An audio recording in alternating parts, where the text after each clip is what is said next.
Hey Oh y'all, yeah, what's up? It's me, Dylan, and today I have two very special guests with me. I have Miss Raven Ramsey, woohoo. and from Stranded with $1 Million, we have Cody Dunlap. What's up, guys? Hit that subscribe button. Help my guy Dylan out. Everyone better be doing that. So today we're gonna do something very special. I did on my last live stream talk a little bit about Big Brother 20 cast when we only knew what they looked like, and it was right when Evil Dick had leaked all the shit, and I was still like in disbelief.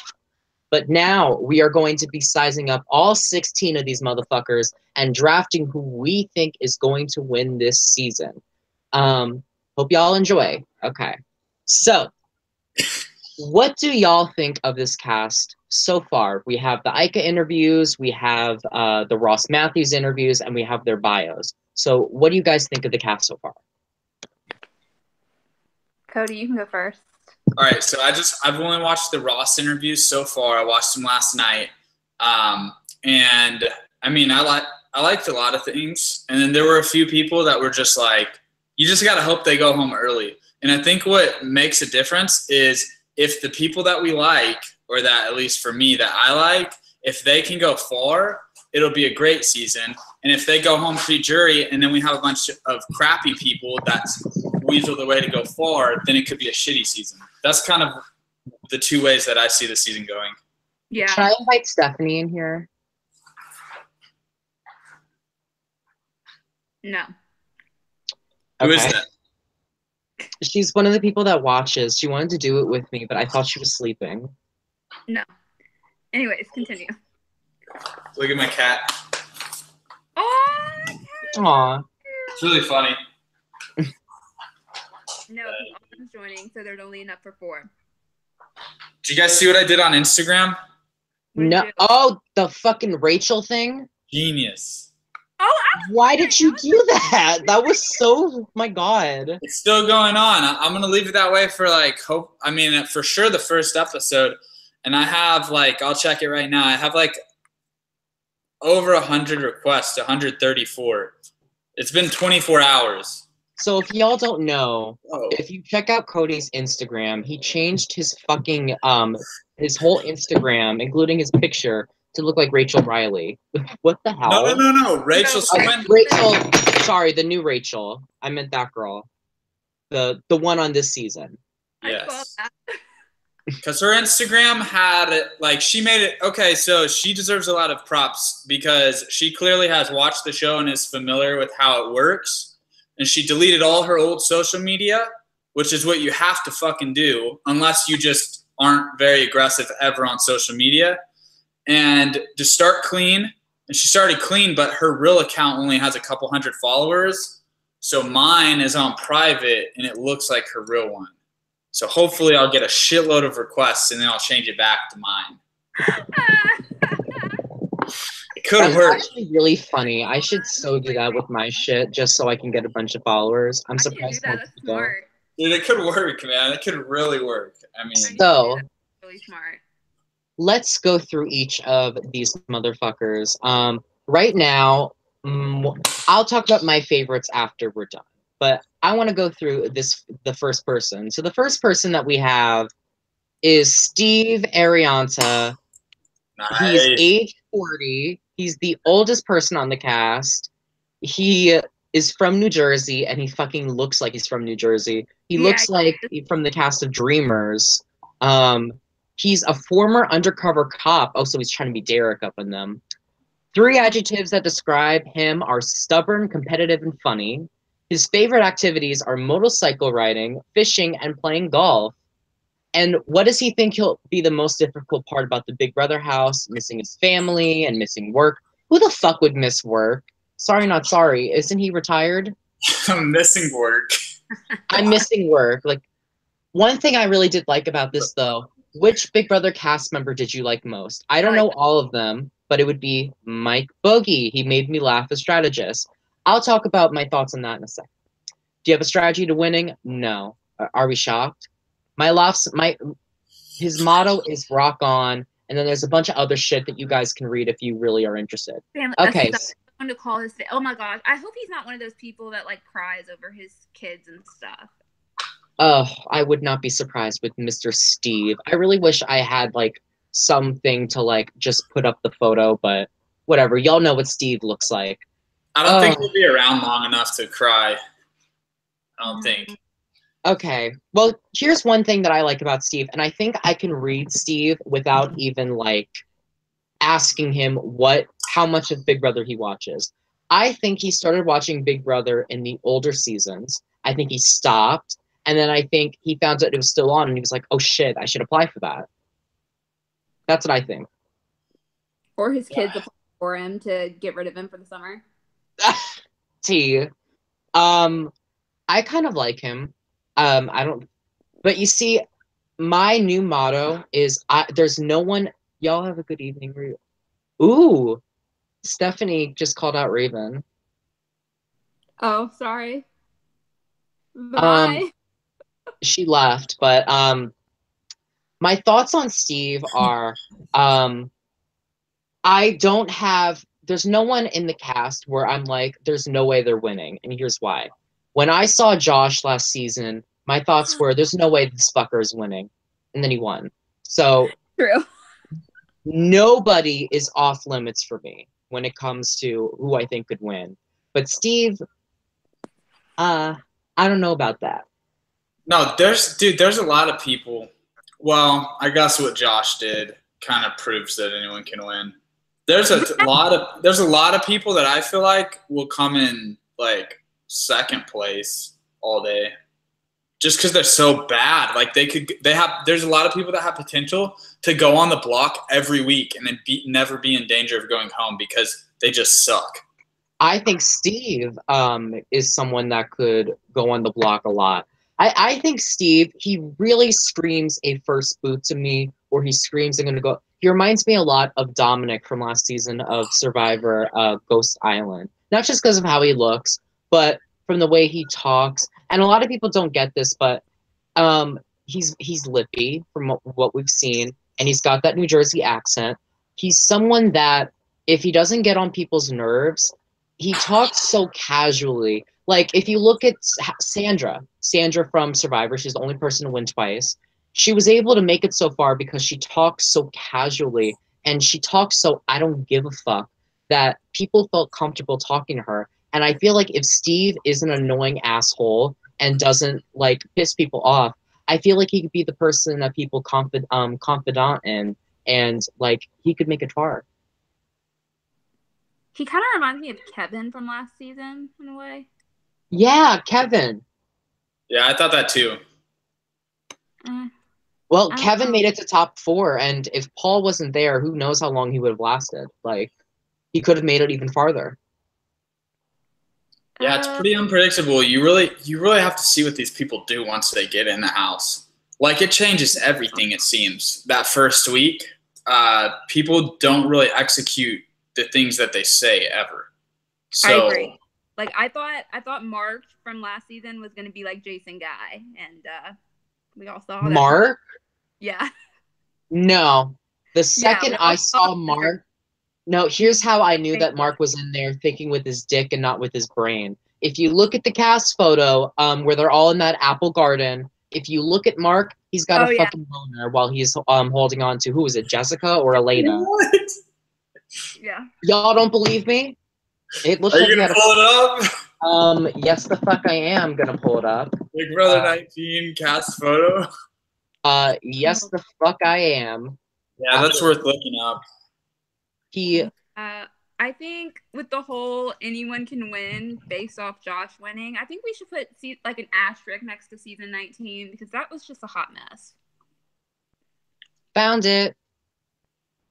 Oh, all right, shit, y'all. Dude, what the fuck?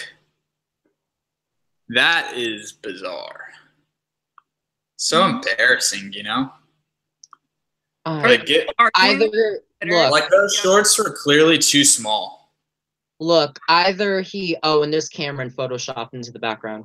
Either he stuffed his pants like Mr. Boston did in I Love Money season 1, or Mr. Boston. He's got a fucking boner on Alex. Disgusting. But yeah, that's Steve. I like him. Moving on.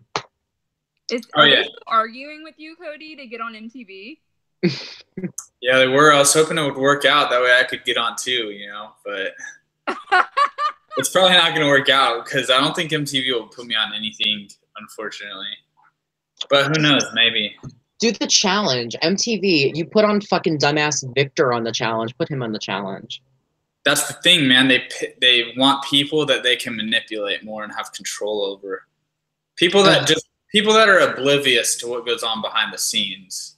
Hi, I'm oblivious. Okay. Next up is Sam Bledsoe. Okay, very interesting. I'm noticing that so many of these fucking contestants have the same last name as somebody else that's been on one of these shows. Sam Bledsoe. Bledsoe is the last name of Spencer, who was on Survivor Cagayan and Second Chances. Doesn't matter. Hopefully she's nothing like that fucker. Interesting thing about her is she still lives in her hometown of Stewart's Draft, Virginia. I don't know about that. When you live in the same town, you kind of aren't exposed to as much as you really should be. And I think that's going to be an issue for her. She's 27 and she looks like she's only... No, she looks like she's 27. Wait, she's 27? Yeah, she's 27. I thought she was like 40. Yeah, she does. Yeah. She looks like she could be like 36 or 37. Yeah. She looks like a mom. Yeah, exactly. I think that it's that haircut that's really fucking me up. Her voice really annoyed me. They pick these people with annoying voices on purpose. Yeah, they do. Yeah. If you have an annoying voice, it'll increase your chances of getting selected. Like if you have a voice that's like, holy shit, how does somebody sound that way? That's a huge plus whenever they're grading you to put you on the show. Like Bronte from season 18. Oh yeah, yeah. I can't with this tea. It's crazy. I feel like telling people that I'm trying to help get on shows, like just make up a crazy fucking voice that's not any sort of accent. What about Jonathan last year with his voice? Hey, Bronte, hello. Like, dude, if you just talk crazy voice, it's gonna increase your chances. But 9 times 9 is 89. Oh wait, is that true? I hope that Sam goes early. She's one of the people that I'm hoping will go early and not stay around a long time. I'm not a fan of hers, but she's multifaceted, charming, and charismatic. Okay, charming and charismatic are basically the same fucking thing. One thing I do like is that she said, and you know what's interesting? A lot of the people said Donatos as their favorite players, which is interesting. Like, I'm starting to think, is the oldest season they give them is Big Brother 8? Because if not, then these people actually have watched the show, which I feel like, this is what I feel like for a lot of contestants. I feel like they might have seen the show when they were younger, because a lot of these people, they were like teenagers, or at least like of age when they understood what was happening. When the golden age of Big Brother was, when Big Brother was like a big ass summer event, because it was a really big summer event, like from Big Brother Big Brother 2 really, all the way up to like Big Brother 10. All those years, it was a really big event. So it's like saying, oh, I've never heard of Survivor before, but like everyone knows at least what Survivor is. So I feel like these people knew what it was and probably saw some of the older seasons, but probably haven't kept up with it since. That's what I think. Yeah. Like, they are diehard fans. It's tough to fucking tell. Like, honestly, you really never know. Like, I feel like a lot of these people probably haven't watched, like, as a fan. And they're, like, if they know of characters, it's because they went back and watched. Yeah. I don't know. I mean, there's a couple people that watch the show for sure. Like Rachel Swindler, she's watched a lot. And there's a few more. I mean, I didn't write them all down, but... Well, there's someone in the cast that really surprised me who has not only watched the US versions, but has also watched the Canada versions. But we'll get to his sorry ass talking about. If someone said their favorite player is like Jessica, Cody, Paul, or Derek, they're more than likely someone that has not. If anyone says they're a Paul favorite, you guys can have them for the draft because I'm not fucking dealing with it. So she likes Danielle Donato. Okay, let me tell y'all a rumor that I heard, but I'm not sure yet. And like, so I was told that there was going to be exes this season. I was told that there was going to be veterans, but now like Ian has confirmed that he's not in the house. So I think that they dropped the veterans. But from what I heard, there was going to be a straight couple, a lesbian couple, and a gay couple. And I can't. Is she lesbian? No, right? She's not, right? Oh, Sam? Sam. She's not, right? I don't know. I don't think so. I know that the Asian girl is. What's her name? Casey? Casey. She is. Yeah. But I can't tell if Sam is because it doesn't matter. But like, it would support the theory that there's going to be a lesbian couple and there's going to be a gay couple and a straight couple that are all exes. I heard the rumor was it's exes because the most viewed season, as far as viewers goes, was season 4, the exes season, and I heard the ex Aiden Moss for Rachel, Shelley Poole for Winston, and Tyler and Angela.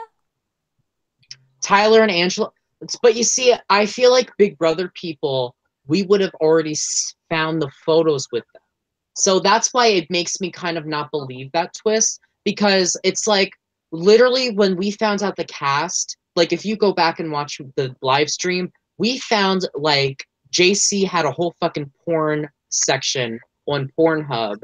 Literally 5 minutes. We found the Minion fucking video literally 5 minutes into his photo and his name being released. But also, like, okay, so if they were, like, I feel like if it was an ex's theme, Hayden, for example, Hayden would know that Rachel was going in the house or have an idea, and Rachel would have an idea that Hayden was going in the house. Exactly, because Rachel applied last season. Right, so they would probably delete their pictures together. Exactly, that's why I don't really buy it. It's like, it's a whole nother thing now that we have social media, but whatever. You guys don't really like Sam. I don't really give a fuck about her, but moving on. Next up is, Haley, the 21-year-old who looks like she has to take a shit. Looks like she has to take a shit, you said? It looks like she's holding in a shit, like, at least for me. Like dude, it looks like some of her looks like remind you of Raven, which is a fucking horrible thing. Someone posted a photo of her with the fucking buns. Ooh, Lena's here. Hi, Lena. Is this Cody boy a Southern boy? I'm from Texas, so I guess. Okay, Lena, you already have a fucking boyfriend. Did you see the plan twist for I did. We were just talking about it. Oh, I think Lena watched you on the show. She said, "Can you please?" He has a fucking a fiance, hon, Lena, and you have a boyfriend, Lena. So can you not? Okay. And she asked to do this too. So Haley. So Haley fucking reminds us all of Raven, which is not a good thing. Yeah, and she's okay, and she's young, which a lot of people complain about young people, but I don't. As long as they're people like Michael from Survivor last season, where like they're clearly very aware and very mature and good decision makers. She doesn't seem that way at all to me. She seems like a typical like young college girl that is not ready for the Big Brother house, which I think she's just doing it for a showman. I think she wants a little dick, and I think she wants to make the house and she wants to make us sick. She wants to have a little suck and get a little fuck. I think that's what she wants, and that's it. It looks like she's dating someone on her Instagram, or maybe they broke up recently. Maybe her ex is coming in. Well, we saw fucking Christine where she was all over Cody. Meanwhile, she had a fucking husband. Nothing is off it. The rock star bitch. Oh, I could yeah, you're right. see her. I could see her sucking some dick just to stay in the house. So like, nothing would surprise me. after that whole condom stash in the Find Me veto thing with Raven and Matt storing their fucking used condoms in the side. Like nothing surprises me anymore about Big Brother. All right, do Haley we have anything else to say about her? She also kind of looks like Aaron. Yeah, Ooh. she could. Don't bring up the KKK Barbie. Don't. Which you can't throw like. It's hard to compare someone to her, but yeah, she does look like that as well. Like a mix between her and Raven. It's Just like Raven, Aaron, and Elena like put together. Aaron's a good person to look like. It's just such a negative thing to think about.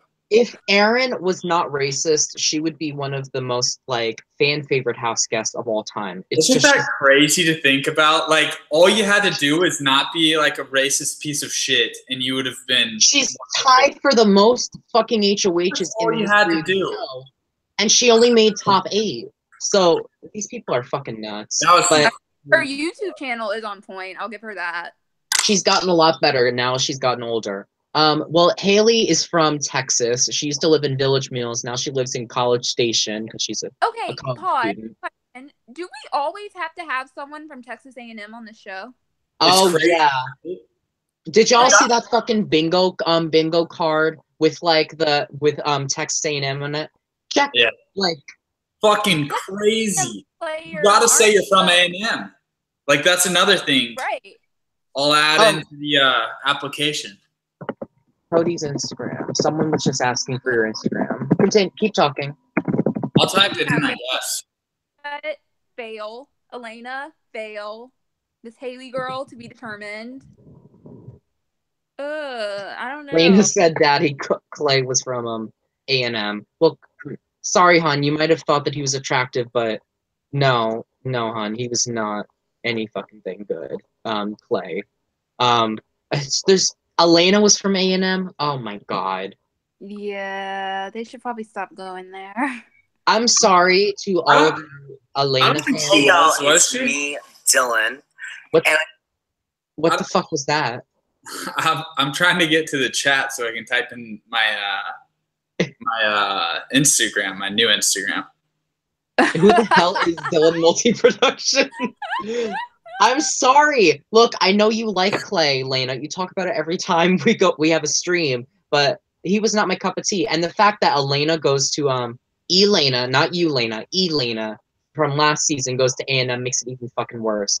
One thing I don't like about this girl, Haley, though, is I really like Derek Lavasser. Okay, all these fucking people somehow really like Derek. Meanwhile, if you watch Big Brother 16, he was the most boring motherfucker in the house. So he's only a fan favorite because, like, oh, what? Because he's considered one of the best?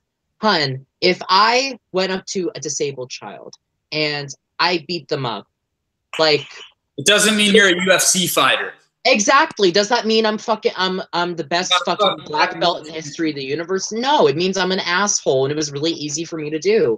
Like, that's what I equate Derek to. Derek was in a house of disabled people and he was able to kick them all in the nuts because it was really easy to do. It's a really bad example looking back, but you guys get what I mean. It's like taking candy from a fucking baby, and he didn't just take the lollipop. He took the whole fucking candy store. So Derek can fuck off, and anyone who likes him can go eat a dick as well, and go go on his show. Don't come on Big Brother. Like, I'm fucking over these people. Leave Derek alone, guys. Man, there hasn't been a good season in so long. It's unbelievable. And her life's motto is "You get what you give." Such okay. Well, that's Haley. It blows my mind that Cody Calafieri still doesn't regret giving Derek $500,000. Oh, well, no, he would have lost to Victoria apparently. Wait, no, it wasn't Victoria though. It was like some weak ass player. Remember? It wasn't Victoria. Or no, sorry, my bad. Victoria is a weak ass player. My bad. Victoria was. Do you want to hear? It's really fucked up. Cody was such a bad player that the fucking lamppost Victoria was going to beat him in the end. Dude, could you imagine if she won? I would have fucking loved it. After that, it. that season was such shit that I actually was rooting for Victoria in the end because I stopped watching halfway through. I wish Because she was there. She would have all been of those guys, the season, and I was the puppet master, and Derek rode my coattails. it would have been so fucking funny if she won, though, because that whole season was those guys not voting off people because they were strong players, but they were voting them off because they didn't have a dick between their legs. And they ended up doing all this shit, and then they dragged Victoria to the end. I thought it would have been really fucking poetic justice if all of them would have lost to Victoria after they all sucked Derek's dick all long, basically making their own dicks shrivel up. And the women were more men on the show than the men were. The men were all Derek's bitches that season. And I just think Victoria winning would have been fucking iconic. Jocasta was going to vote for her. Donnie was going to vote for her. Caleb was going to vote for her. Fucking Derek was going to vote for her if Cody did cut him. And then who was the fifth bitch? I think Nicole was even going to vote for her if she won, if she made it to the end, which is fucking crazy that Victoria would have won by a 5-4 vote. But anyway, the whole Calafiore family can go eat a dick, especially Holly trying to be relevant. Holly's been giving me life on Twitter with all his Twitter drama. It's been very entertaining. He needs to get a fucking job, and kissing and making out with his dad is not a job. And so does Paul, who's a failing musician. They need to get a job.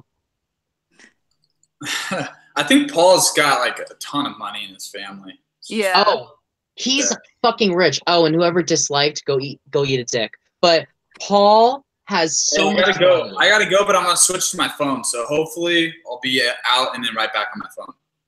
I'm picking up the gym. I'll be right back. I'm gonna open on my phone, but just okay, good. Heads up. All right. Okay, we'll be talking about Casey when you come back. Wait, question. Is it true? Did Josh lose all his money? Do we know yet? We have to talk about that. Okay, so I've talked a little bit about with the... That tea. What'd you say? I think Cody knows that tea, so when he gets back, we can ask him, but what were you saying? So I've been talking to the viewers about this a lot. Yeah, like, y'all viewers know the tea. So Josh, when he won his money last year, he splurged the fucking shit out of it. Yeah, if you go to his... What'd you say?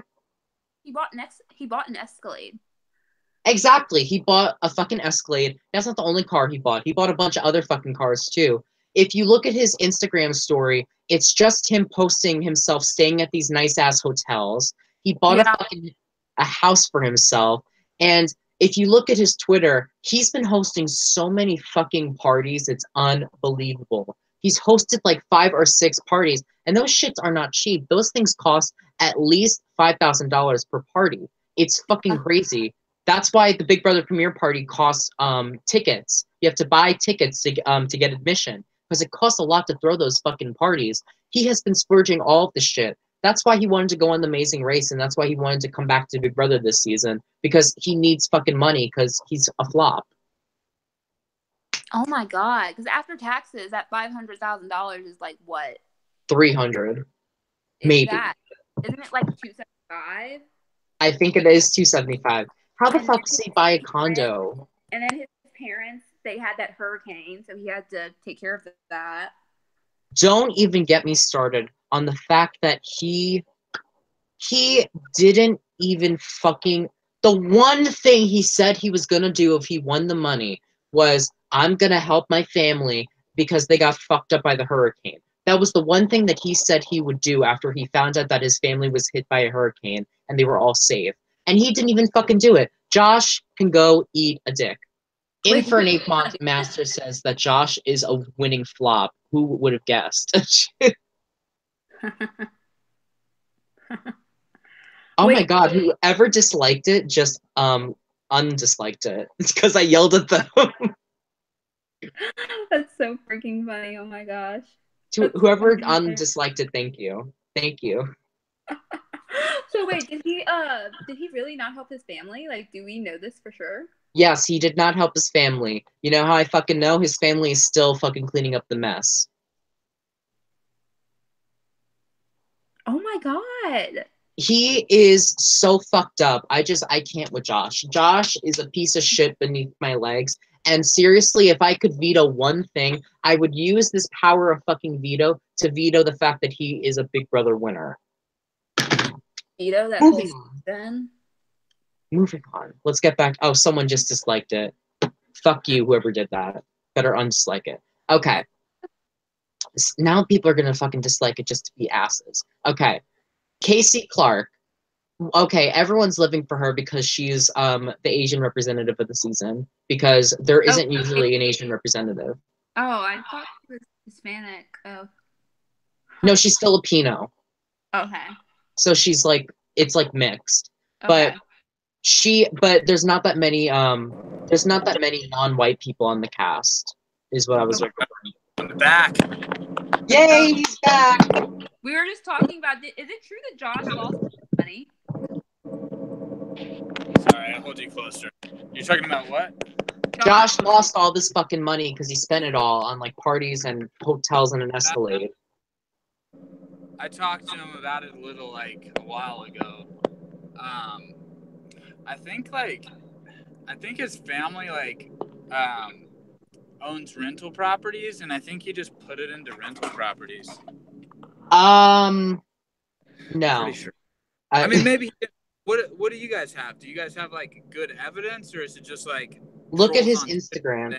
This is what I'm saying. He has hosted all of these fucking parties, and these parties are not cheap because I was talking to Joe, who's hosting the Big Brother 20 premiere party, which I will be attending and uploading a video about.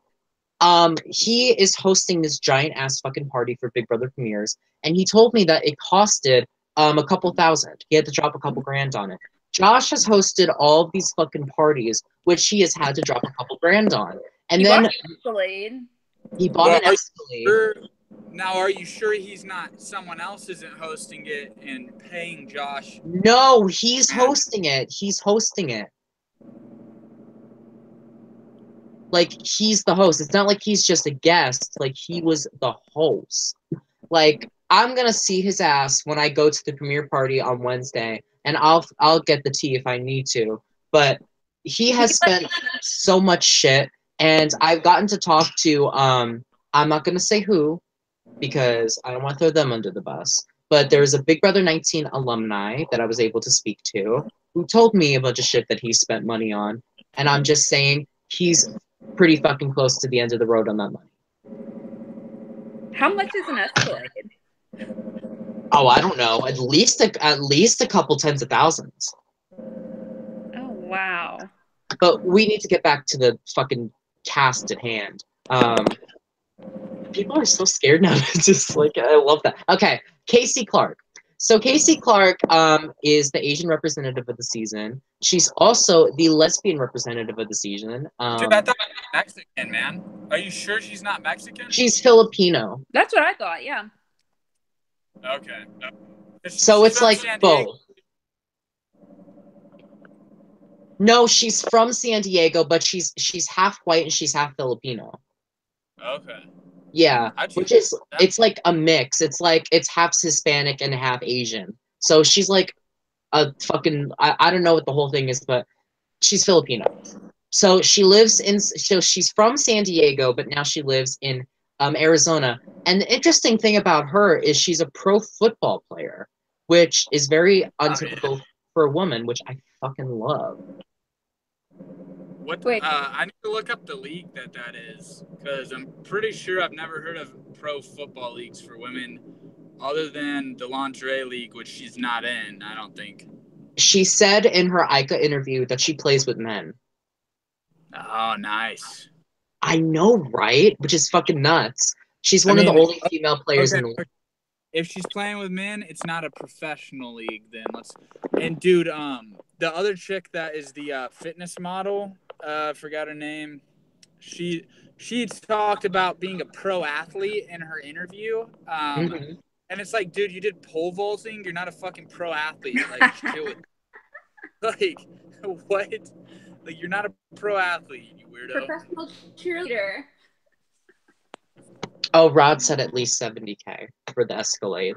But another thing I really like about her is the fact that she was one of the only people that brought up the fact that everyone from last season was fucking retarded. And she said that she liked Cody, but it wasn't because, and in her Iker interview, she said, I didn't like him because of like his strategy. I didn't like him because of like how he was as a player or a person. I just liked the fact that he was the only person that whole season that not for a second, because if you remember, Jessica did trust Paul at a certain point in the game. It was week 1, but it was a certain point. She said, I like the fact that he was the only person that never believed a fucking word that Paul said. And if Paul was in this season, I would make sure he went home first. So I like her. Nice. Well, according to Marlena's fan fiction, none of them believed anything Paul said. Okay, well, that's fucking bullshit because we have. Do these people not remember that they're on 24/7 live fucking television? Yeah, like, that's a question. Do they think live feeds shut off or something? the only time that we don't see what they're doing is the first week. And bitch, we know that we fucking saw them. No.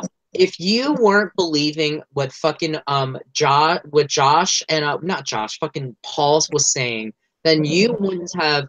If Elena won that HOH, she was gonna put up Jessica. If y'all would have saved Jessica when she was on the block, and y'all would have saved Cody when he was on the block, or you wouldn't have kept Christmas the first week. Wait, I have an announcement. Ooh, announcement. Apparently, some BB house guests, some penis pictures have leaked.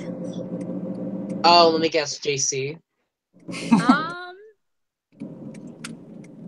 see. Hey, did you see the videos of the one girl that I switched my Instagram to? I forgot her name. Rachel. Did you see Rachel's pictures? Or it's actually a video. What, does she have naked pictures too? Why do all these people have naked fucking pictures? Someone sent me screenshots of a video where she was like topless. Are these people fucking retarded? I'm sorry, but like, okay. Raven, do you have any nude photos of you out there? Well, here's the thing. Of course not. No, Cody, do you have any nude photos of you out there? Yeah, I don't at all. But like, exactly. No, like people that do, and they can't just erase them, Mm-hmm. That's why no, bitches, no. Do y'all not remember Amanda Todd? You don't remember when Amanda Todd showed her tits and then it followed her every fucking where she went and she ended up killing herself because of it. Once you put that shit out there, it's there forever. I don't understand people who not only fucking send nudes, but when they do post their nude pictures, but then don't expect them to just go. They expect them just to go away. Booze. Normal fucking people don't have pictures of their tits floating around, and they don't have pictures of their dicks floating around. No. Here's the deal. They don't care that they're floating around. That's the thing. That's like what'll help you understand it. Like, I would care. That's why I don't put that out there. Whenever these people like whatever. Because you're a normal person. Yeah, whatever they did, like all JC stuff. JC doesn't care that that's out there. So it doesn't bother him like how it would bother us. So that's you should have fucking seen his Ika interview where he had to try justify. So he's a go-go dancer, which is like basically a male stripper or like a porn dancer. And the way he was trying to describe it was he was trying not to let her know that he was a fucking whore dancer because like he didn't want to like say in an interview that he was a strip dancer. But he was like, oh, I just, I kind of turn up. And she was like, oh, like hip hop and stuff. She's like, kind of like hip hop, but not really. It was so fucking funny, but it's just. Is tonight. What'd you say? So I think JC's fucking hilarious, and I think completely. I think he has high potential to be extremely fucking entertaining. Mm-hmm. Oh, I agree. I'm not hating on the Minion. I am not hating on Minion. Not one bit. Dude, imagine if he's HOH. It would be fucking crazy. Like, who's big man on campus now? Like week 3 or 4 HOH, it would be a fucking awesome week. Just watching him try to make decisions, because his like fucking brain would explode. Right. Oh, I would fucking love. You would need an annex stat. Oh, also, I have some tea for you guys. So, the other day I was really bored, so I was on the casting, like the people that work for casting. I was on their Instagram pages and I was looking at like who they follow and stuff to see, because I was trying to figure out who the cast could possibly be. So anyone that I suspected were possibly a part of the cast, I followed them. So that way, whenever I went back to like look up these people's Instagrams, if I was already following them, obviously I found them from the casting people's Instagrams. So I went through and I looked at like Alex Stearns, Robin, etc., and like anyone that was being followed by a recruiter and anyone that was, randomly following like all the people from BB19 and recruiters and Robin. I figured they were on the show. I kid you not, when I went back to like follow the house guests once we got the announcement of who they were, about 6 of them I already followed. Really? Yeah. Like, for example, Winston. I sent a request to Winston. His profile's private and it's still pending because I found him on the recruiter's profiles. Yeah. I fucking love that. Isn't Raven, I was so like wish you I would was have like gotten on this screenshotting it. season. I was like screenshotting it before they announced who the cast was. I was screenshotting it and like sending it to Hamster Watch, and I was like, if this person is on the show, casting is stupid because they follow the people that they are casting on Instagram. I fucking Yeah. love that. There's So, moving on to the next person. That was Casey. I fucking like her. Next person. Oh, it's fucking Richard Simmons, Tyler Crispin. Wait, hold on. Casey for strategy. I'm gonna. Oh. Casey says, my strategy to win the game is to use my social skills to my advantage. I am a big time people person. I also want to be as honest as possible in the game. I hate that.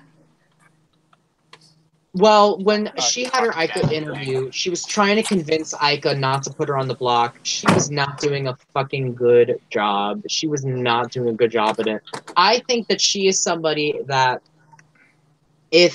I think she'll win a lot of competitions, and I think she'll be like Shannon on Celebrity Big Brother, and I think she'll be good at the game, but I think she'll like be fooled by people because she won't be expecting them to lie. But okay. Hey, I want to go back. I want to go back to what Raven was saying about finding the Instagrams of people on the show. It's kind of crazy because I did the same thing for Stranded when I was going to be on Stranded, and I started talking to one girl because I was thinking like a game for money. But anyways, if you're doing it for Big Brother, you know what it is. Like you can make fucking alliances before you go in there. You know? Yeah. Easily. And I mean, well, some people did. Like, Nicole and James made an alliance pre-season. Oh yeah, I feel like if you don't make an alliance season, who did? Asian James and Handjob Queen. And did they? This was their first season together, and this was their returning season on BB8. Oh yeah, but they were returning. I'm talking like about new people, like and this is potentially could happen because I've seen a lot of good stuff out of the way Rachel's running her Instagram. Like, she seems like she might be the type of person that could have pulled it off, but we really never know. There could be 2 people on here that have been DMing each other and like phone calling and talking to each other, for like weeks now, you know? Yeah. Oh yeah. Like there was this Easily. one girl. It's against the rules. It's against the rules, but they could still do it. No one would know. Oh yeah. Like there's this one girl named Deanne Black. She made it to finals last year, and the reason why I knew she did was because she posted it on Instagram, and she also like commented on Jesse Tannenbaum's, one of the casting people, on his Instagram about going through casting again. So I like followed her, and I was like messaging her before casting this season, and her and I were like talking and keeping each other up to date on like what was going on in the casting process and whatnot. So yeah, it's definitely possible. It's definitely possible, especially if you're friends with a former house guest and that former house guest says, oh, my friend made it to finals, but she didn't make it. Like that girl, like that Rachel girl with Jackie. Jackie said last year, she posted on Twitter last year that Rachel made it to finals but didn't make the show. So like, oh yeah, it's totally possible to know. Because most of the time when people audition one year and they make it to finals, they go back the next year. Oh, exactly. Okay. Next, who the fuck's texting me? Oh, where's Autumn, Cody? She just went into HEB to, I don't know what she's getting, but she's getting me an energy drink, and she'll be back in a little. Perfect. Perfect. She'll be in time for our draft. Okay, perfect. Oh, you want her to be part of the draft? All right, I'll let her be part of the draft if she Who? wants to. Hopefully she does. Autumn, my fiance. I was gonna ask you. Oh, someone said Brenda Meeks Queen. If y'all don't know, I used to go by Brenda Meeks. Hey, Moonlight, what's up? But I was gonna ask you if Autumn wanted to do it but I wasn't sure if she wanted to or not. I'd fucking love to have Autumn part of this. Yeah, because 4 people's perfect. Because then every Yeah. person gets 4. Exactly. All right. Let's talk about Richard Simmons. That's what I call him because it's easy for me to remember. Which is Tyler. Tyler is 23, and something I really like about Tyler, and he's from Ohio, but now he lives in South Carolina. So hick. He's a lifeguard, which is like, well, duh, he's a lifeguard. But something I really like about him is that his favorite Big Brother people aren't the people that he says on the CBS website. His favorite player is Ika Wong. But he wasn't allowed to say it because Ika Wong is from the Canadian version, not from the US version. Which I fucking love. Yeah, that is good. That is a good sign. He's one of those people, like how I talked about, what was I talking about when I was talking about the weird voices? Like, he's someone that he is such a, like, airhead lifeguard, like, surfer voice. It's like, holy shit, dude. Like, he just needs to play that up. Yeah, of course. And there can't be that many people that talk like that. Yeah. So when he gets interviewed, they have to be like, as soon as they hear his voice, they're like, oh, move him on to the next round of casting. It's fucking crazy, man. But this is why I like him. I like him because he sounds fucking retarded, but listen to the shit that he wrote on his thing. Do you have a strategy for winning the game? Get in tight with someone opposite of me, divide the house with them on one side, and me on the other. Get intel from their side, and then wait. His fucking strategy is Jason and Danielle Reyes' strategy from Big Brother fucking 3. Right. That would be my strategy. But when I saw him, I fucking hated him. But I fucking love him now. Even though I'm really ready for a female winner, because it's been so long since we've had a woman win the game. And there's only like, it's like 6 to 13 or something like that. Dylan, what? Nicole just won. Who? Nicole just won like 2 seasons ago. Yeah, come on, dude. We're good for a female winner for we're good on a female winner for at least 3 more seasons before we need one again. No, I know, but I'm just kidding. I'm just kidding. No, once every 5 years.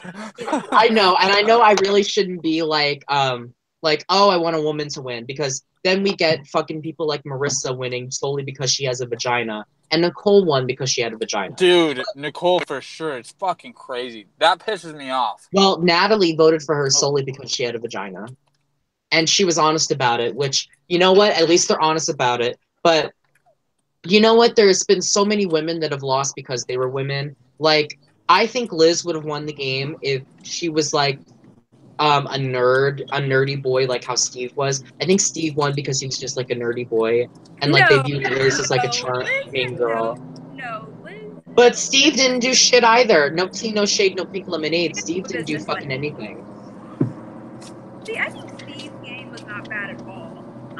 But side note about Tyler, his strategy, I like his strategy, but I've seen that strategy, like I've seen people say that in their bios, put that in for Andy and Cody from last season. But this is why it's different for me than those other people. Because Tyler looks like a fucking moron. He sounds like a moron, he acts like a moron, and he looks like a moron. But then he fucking talks like this.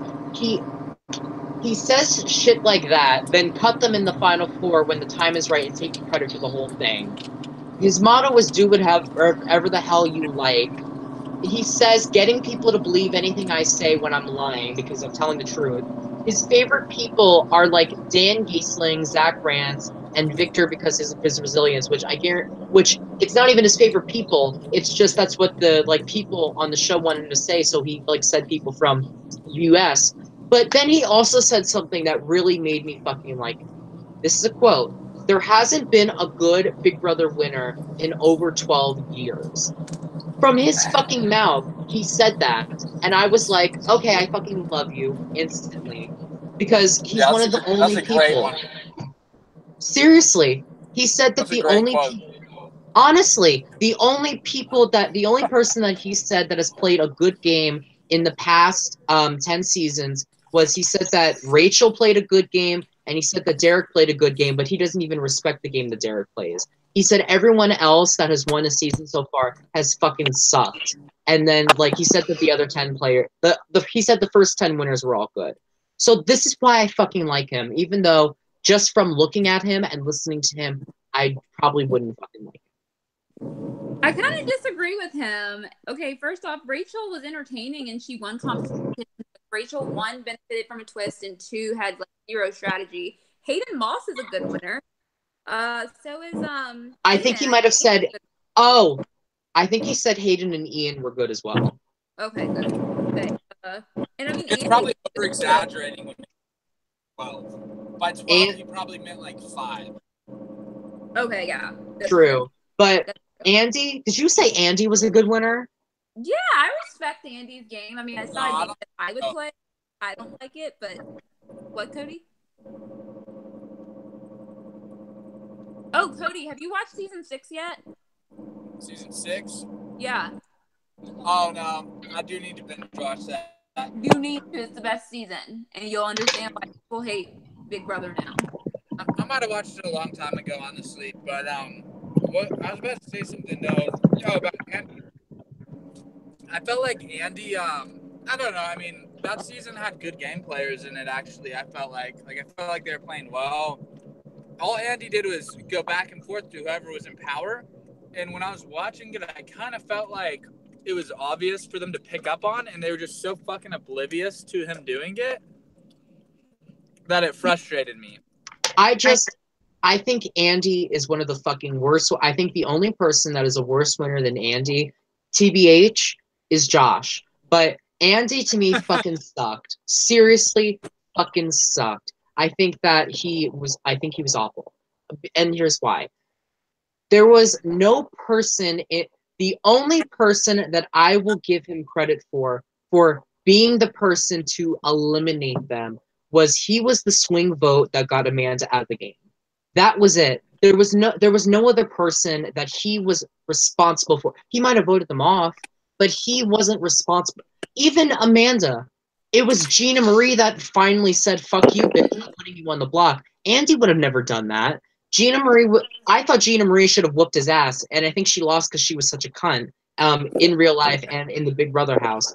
But Andy, to me, just fucking sucks. There's never been a winner in the history of Big Brother besides Andy, and even Josh has been responsible for someone's elimination. But Andy, to me, just fucking sucks because there was not one person on the cast that he was solely responsible for their elimination, with the exception of Spencer, but that was because it was by default.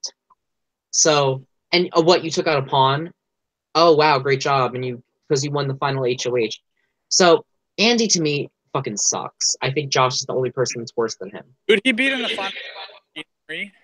Gina Marie, because she was racist. Man, looking back though, like at the time, I thought he was a horrible winner, and I was like pissed. Thank you. Watched him win it. Yeah. Well, looking back, I feel like the way he played is kind of textbook. Like he didn't piss anyone off, and he just he was really good at damage control. Uh-huh. Did y'all see the feeds that season? What was it? I forgot. 15. I forgot what theme was. All I remembered was the racism in the characters.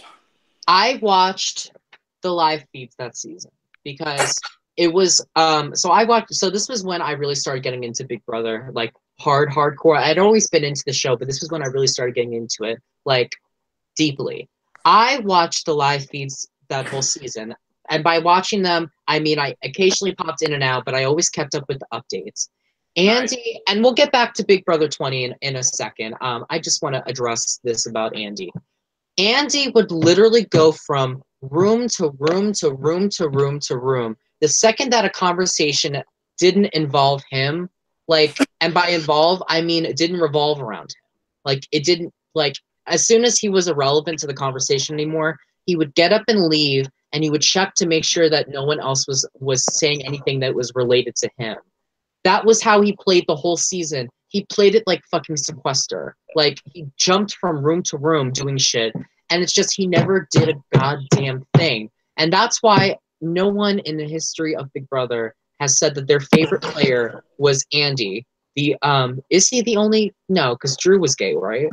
I think he's the only gay winner that on the history of the show, and he's just a fucking mess. I don't care for him. Oh shit! Was that me? Probably. Aquarian Queen says BB1, BB15, BB9, and BB19 worst seasons of all time. Hallelujah! Aquarian Queen, you just won. No, Big Brother 15 was not one of the worst. Like it was actually fun to. It's fun to watch. That was a pretty good season. It's fun to watch. Other than racism, but like the racism to me is like I don't like them as people, but they still are capable of being entertaining in the Big Brother house. Hold up, JTL says that our opinions are putting him to sleep. If we're putting you to sleep, honey, then you can fucking leave, okay? No tea, no shade, no pink lemonade. But if you're gonna say something shitty, then at least have a fucking face to like confront me with it. Like, you can't just have JT as your boss. How unappreciative. Does he fucking understand who we are? Exactly. I don't fucking care. I don't care if I was Jesus. I don't care if I'm a fucking I don't care if I'm SpongeBob. I don't care what I am. Just if my opinions are putting you to sleep, just fucking leave. We have plenty of good ass we have plenty of badass bitches watching the show right now to not deal with you. Anyway, Green, I love you. BRB, I'm gonna go Vogue to call my mom. Okay. LHS cheer. To the chat room, I'm checking up on you. I'm not ignoring you because I'm not responding to you. I'm letting the conversation go. We're having a conversation, but I notice you're here and I'm sending you all my love, okay? Gabe. Hey Gabe, what's up? Okay, go back to what you were saying, guys. But hey Gabe. Oh, we were talking about how BB15 isn't bad. Yeah, I like that. I like season 9.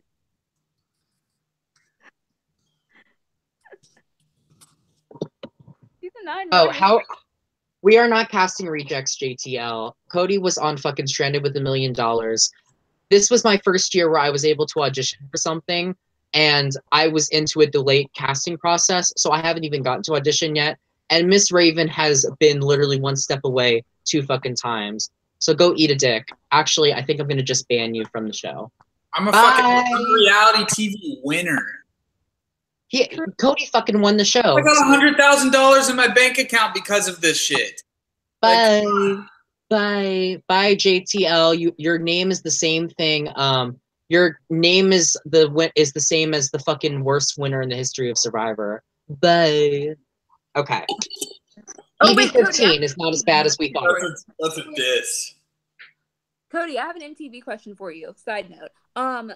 The people on the challenge, you know how they have those themes like rivals, etc., etc. Okay, are those people really actually rivals that hate each other, or do they just like dig up something like a issue with them from like 7 years ago and say? Do you not watch the challenge? I used to watch it all the time. I stopped watching at Bloodlines because I was sick of Johnny Bananas. Yeah, that's what they do. They just make random shit. They've done. But yeah, Hold on, I'm gonna drink. The themes are not very accurate at all. Okay. They pick random people, and the themes are just like so sloppily thrown together. They've gone so far away from like the challenges and the competitions and the structure of the themes and the rules and stuff, and they kind of just pull shit out of their ass in regards to the competition side, and they really focus on the drama side, like nowadays especially. Which I always watch the show for the challenges. Right, exactly. Why are they bringing people from Big Brother and other shows like on the show? It's really interesting because I went to New York and it was a unique situation with Stranded because I was the only one that went to New York. So it was like a lot of times they bring people up there, but in groups, like for the show. So I got one-on-one time with a few of them that were decision makers. And I kind of like just talked to them about reality TV in general. And I said, like, it doesn't make any sense to me that MTV doesn't use CBS people and CBS doesn't use MTV people. You kind of have a Venn diagram where you have two circles and there's an overlap, right? So like you can pull from all of the other circle if you use their cast. I said that to them, and then sure enough, a few Victor and Natalie. Yeah, they pulled them in. So it's actually smart because you get your ratings up, which is what it's all about. So like they're doing it for ratings. And it's kind of a common sense thing to do. Like if somebody has 300,000 Instagram followers, like that person's probably a better person to put on your show than some fucking random person that has, 5,000. Yeah, exactly. For me personally, I feel like they lost viewership because they keep recycling the same people. Like I used to love the challenge. Like I loved it when there was like, Evan, Landon, Wes, like back when it was more pure and there was the best. Evan and Kenny. But now that they always have Johnny Bananas and Cara Maria, I don't want to watch it because they act very like the veterans on the challenge act very entitled and very overhyped. And to me, like, okay, Johnny Bananas is the best winner of the best player ever of the challenge, but he won 6 and lost like 18. You know what I mean? Yeah, I'm with you. I feel the exact same way. I think a lot of people do. That's a big reason why people stopped watching it. Yeah, it's like, okay, I don't want to continue watching Johnny Bananas get his stupid post year after year after year. We already know what he's gonna say. We already know what he's gonna do. And then they cast people that will be like bow down to him. Right. And it's like we want to see people go against him. It's the common sense thing to do. Right. It would be like Big Brother 19 over and over and over. And you just keep rolling new people in there and they just bow down to him. Speaking of which, we should get back to the BB20 people. Crazy. And then Cara Maria being like the spokesperson of the challenge now. It's kind of annoying. Yeah, when we saw these people get their asses kicked like back in the day, like they're not good. They're just going against people that are worse than them. Right, exactly. Anyways, back to BB20. Sorry. All right, Big Brother 20. Who's next on this list? Next up is, very interestingly, in my opinion, and it's pretty obvious, this is the person that was casted instead of Raven. Because she is fucking identical to Raven in every shape, size, and fucking thing, except for the fact that Raven speaks more. Bailey Dayton. She's 25. She used to live in Lee's Summit, but now she lives in Atlanta, Georgia, and she's a flight attendant. But interestingly enough, she was the first ever African American winner of the Miss Missouri USA pageant, or was it Miss Missouri Universe? Like Yeah, it was Missouri USA. She made top 10 at Miss USA. I'm pretty sure she got on the show because Hope Driscoll was Miss Missouri as well, and they're really good friends. And Hope was on Survivor. Mm-hmm. So I think that's how she got. Who is it? Who is on Survivor? Hope. Hope Driscoll. Hope was a flop. You probably don't know her. Survivor versus Favorites. Yeah, CBS always has to have someone from USA because from the USA pageant system because they are like partnered in a way. That's why every season you see Brittany Haynes, Aaron, Natalie, Bailey, Raven, etc. Raven.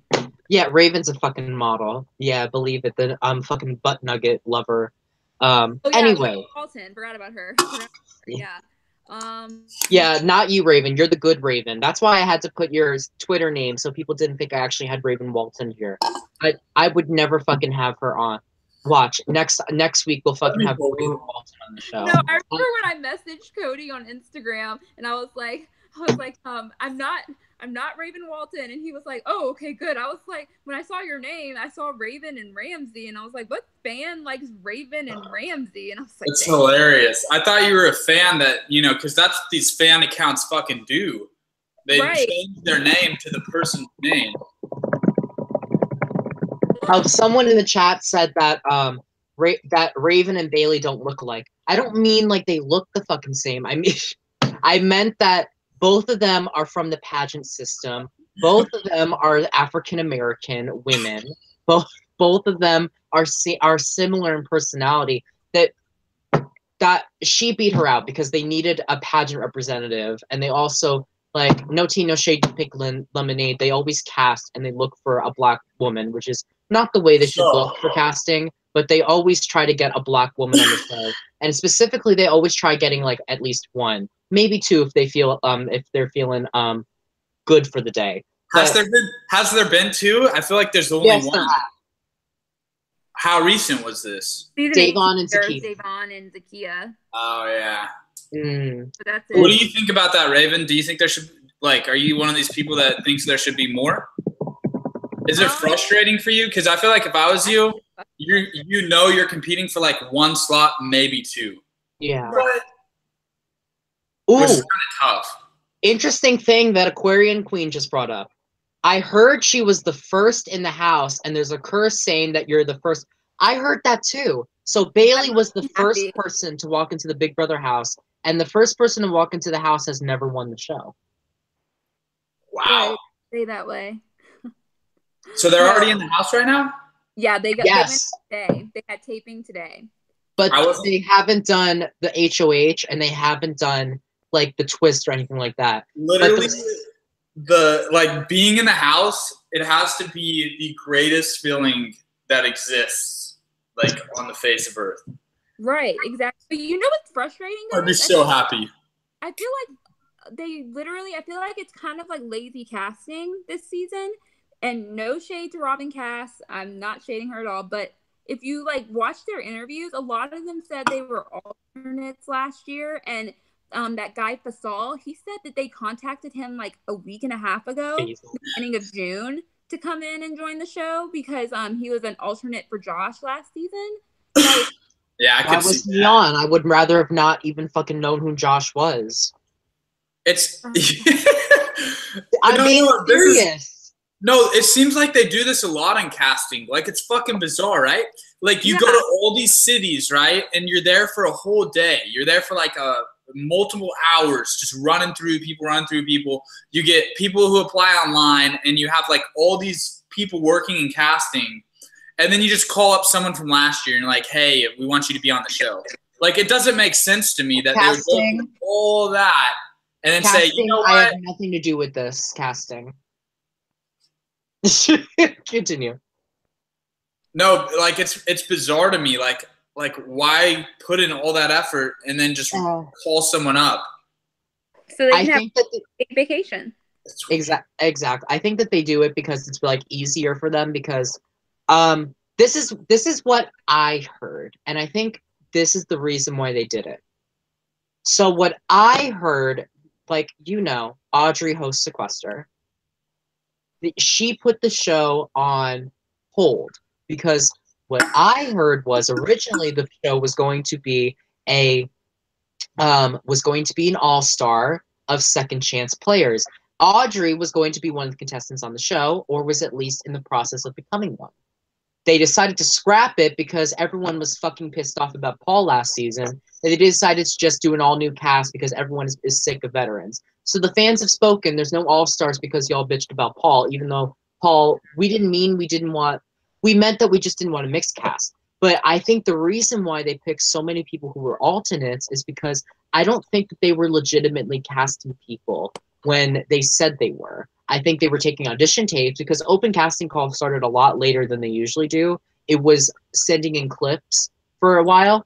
And I think the second that it is, I even think that they had veterans set up to go inside the house, but then they heard our reaction when we found out and said, fuck it, cut it, send them home. So I think the reason why there's so many alternates playing this season, like Rachel, who almost got in last season, Faisal the Weasel, who fucking almost, whatever, yeah, Bailey. Well, these people that were supposed to go in last season, they're bringing them up now because they don't have time to put these people, because casting's a fucking long-ass process, Booze. You have to go through, and you guys probably know this shit because you both went through it. You have to do the medical stuff. You have to get the test. You have to get the psych test. You have to do the interviews. You have to get the photos. And it's just these people already had the applications filled out and all this shit. So they didn't have time to get a bunch of new people to do it. They probably were able, they probably were able to get some new bitches to do it, but not everybody. So I think that's the reason why there's so many people that were alternates in the past and not now. That's a good theory. I can get behind that. I think that's why. I don't have a sugar daddy. Oh, she's posting Shangela stuff. I love that. But that's what I personally think. So, and Bailey loves Donnie Thompson. I love Donnie Thompson too. This is the reason why I don't like Bailey though. Yeah, I don't like her at all. She said this for strategy. And me and Raven were talking about this because Bailey won Miss Congeniality. Raven won Miss Congeniality as well, but Bailey won Miss Congeniality in her thing, meaning that she didn't win it, but like she won the pageant, she didn't win, but she won like the nicest person. I want to be Miss Congeniality and not be fake or too nice.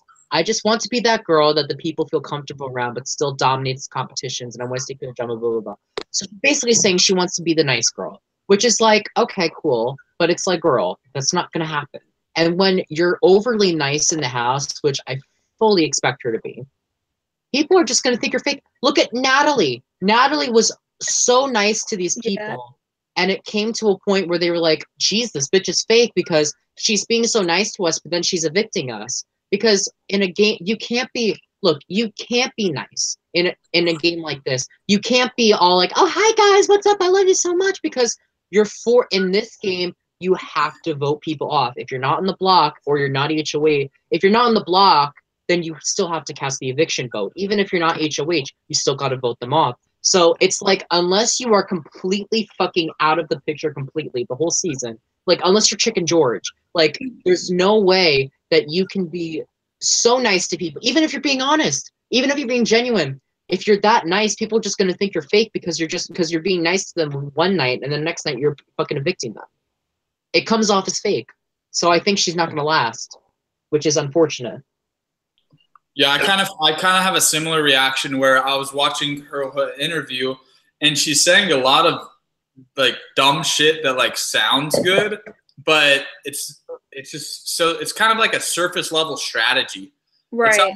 It's almost like if you came up to me and you said, hey, here's the rules of Big Brother. What's your strategy? And I just heard the rules of Big Brother for the first time and I threw a strategy together. And to me, it was like a bunch of stuff that she's not going to be able to execute. And I also felt like she hasn't watched the show a ton.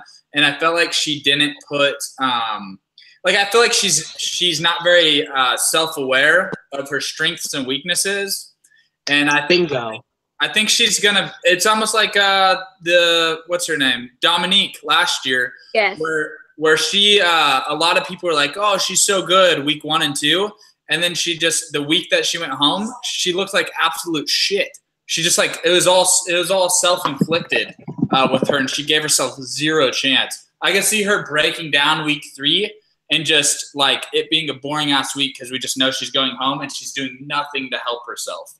I think if Paul wasn't in the house last season, I think Dominique would have done 10 million fucking times better because she was set up really good. And the only reason why she did end up going home was because Alex needed someone that Paul would have been okay with her sending home and she would have been okay with sending home. But either way, I think everything you said is fucking bomb on. Moving on. Okay, and she's 25, which is surprisingly old for the cast that we have, which is weird. Oh, Caitlyn with the giant bug eyes, which no tea, no shade, no pink lemonade, but... How is she a life coach at 24? Oh, this is the life coach? Oh my god. Yeah. So she's from... Oh, well, she's... Okay, well, I have to like her, though, because she's from fucking New York. She's a New Yorker. I mean, but she's a fake New Yorker because now she lives in California. But she's from Plainview, New York, but now she lives in Encino, California.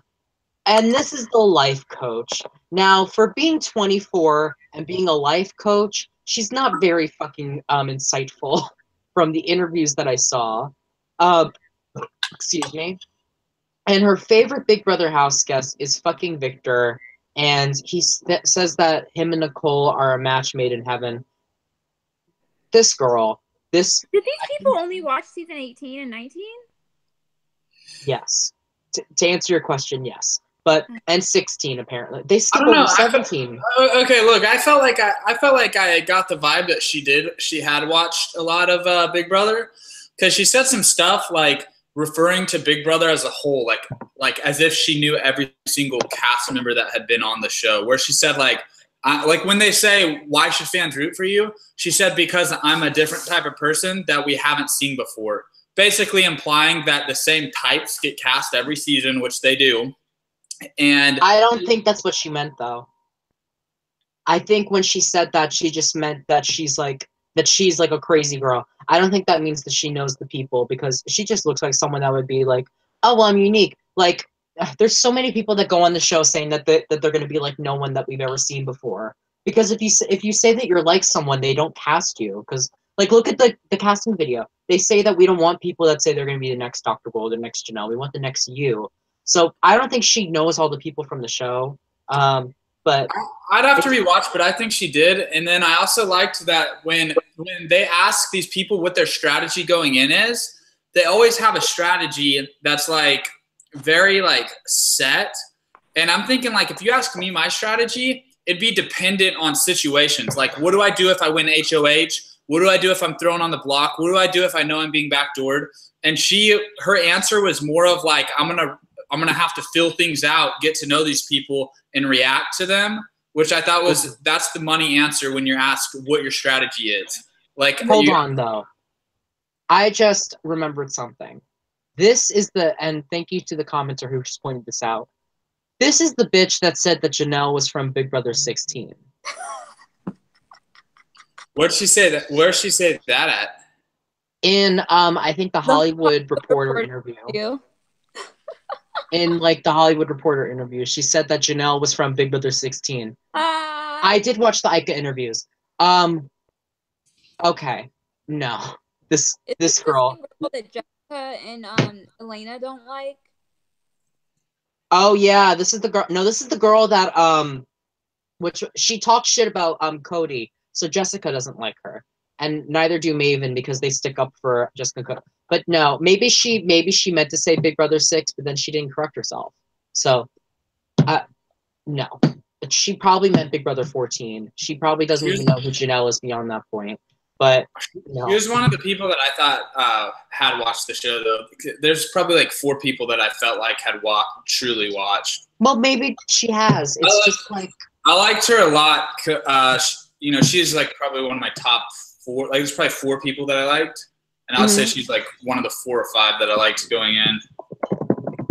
Okay. Everybody who's talking crap about her being a life coach, how old would you have to say you'd have to be a life coach? 35.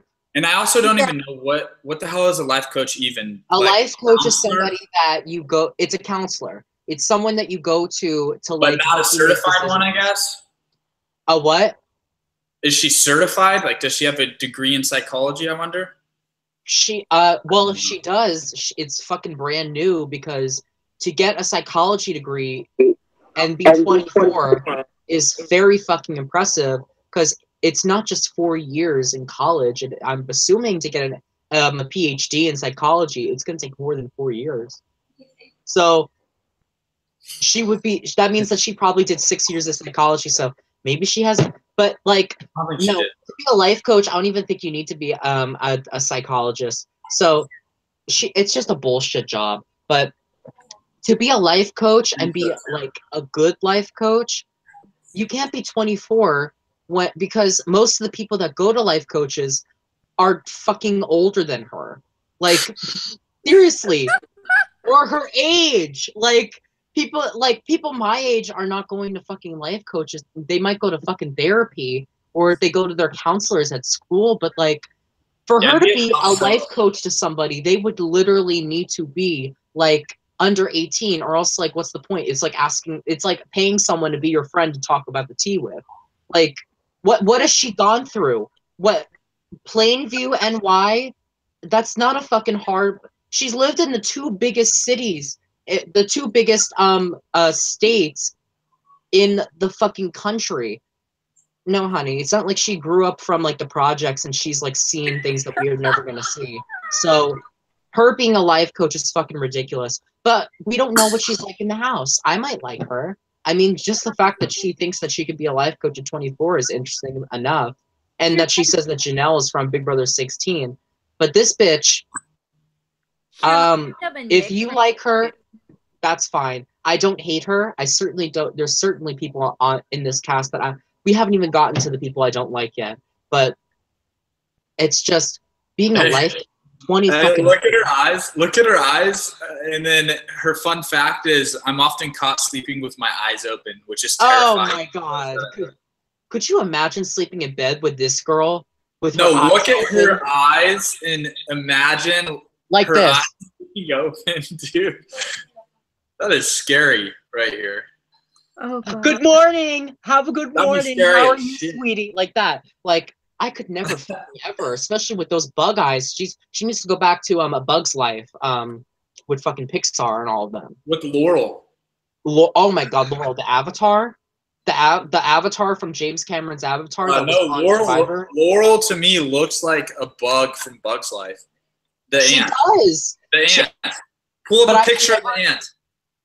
I edited a picture of her to look like an avatar. Like I dyed her blue, and like I put her into like an avatar thing from like Disney, and it didn't even really change her face that much. She literally looks like a fucking avatar. Oh my but god! Anyway, we're talking about Laurel from Survivor. Dude, I hated that season of Survivor. Yes. Laurel from Survivor. Oh my god, what's Cody's new username? What? It's like Cody Thrive. Caitlyn and Angie are gonna. Bro. I changed it to the fucking girls. I changed it to the Oh, he changed it to Rachel. I changed it to Rachel Swindler. So it's Rachel Swindler. RACHIE and then SWIND. Yeah. I'll type it in.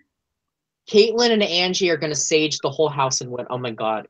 Don't get me started on that fucking sage. They said they're gonna sage the house. Anyway, now we have to move on to the douchebag Winston. I love him. I don't hate him, but here's why I call him a douchebag, because who is texting me? Fuck off. Here's why. I saw a post made about him on his old school website that after he graduated, and this is what people left behind because it was like a thing where you can leave a message for like people after they graduate.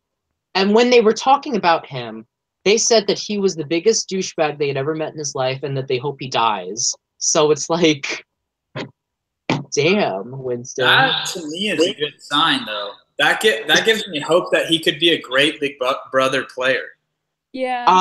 I mean, I agree with you. Because, dude, you want people that went to high school with this person to have opinions of them.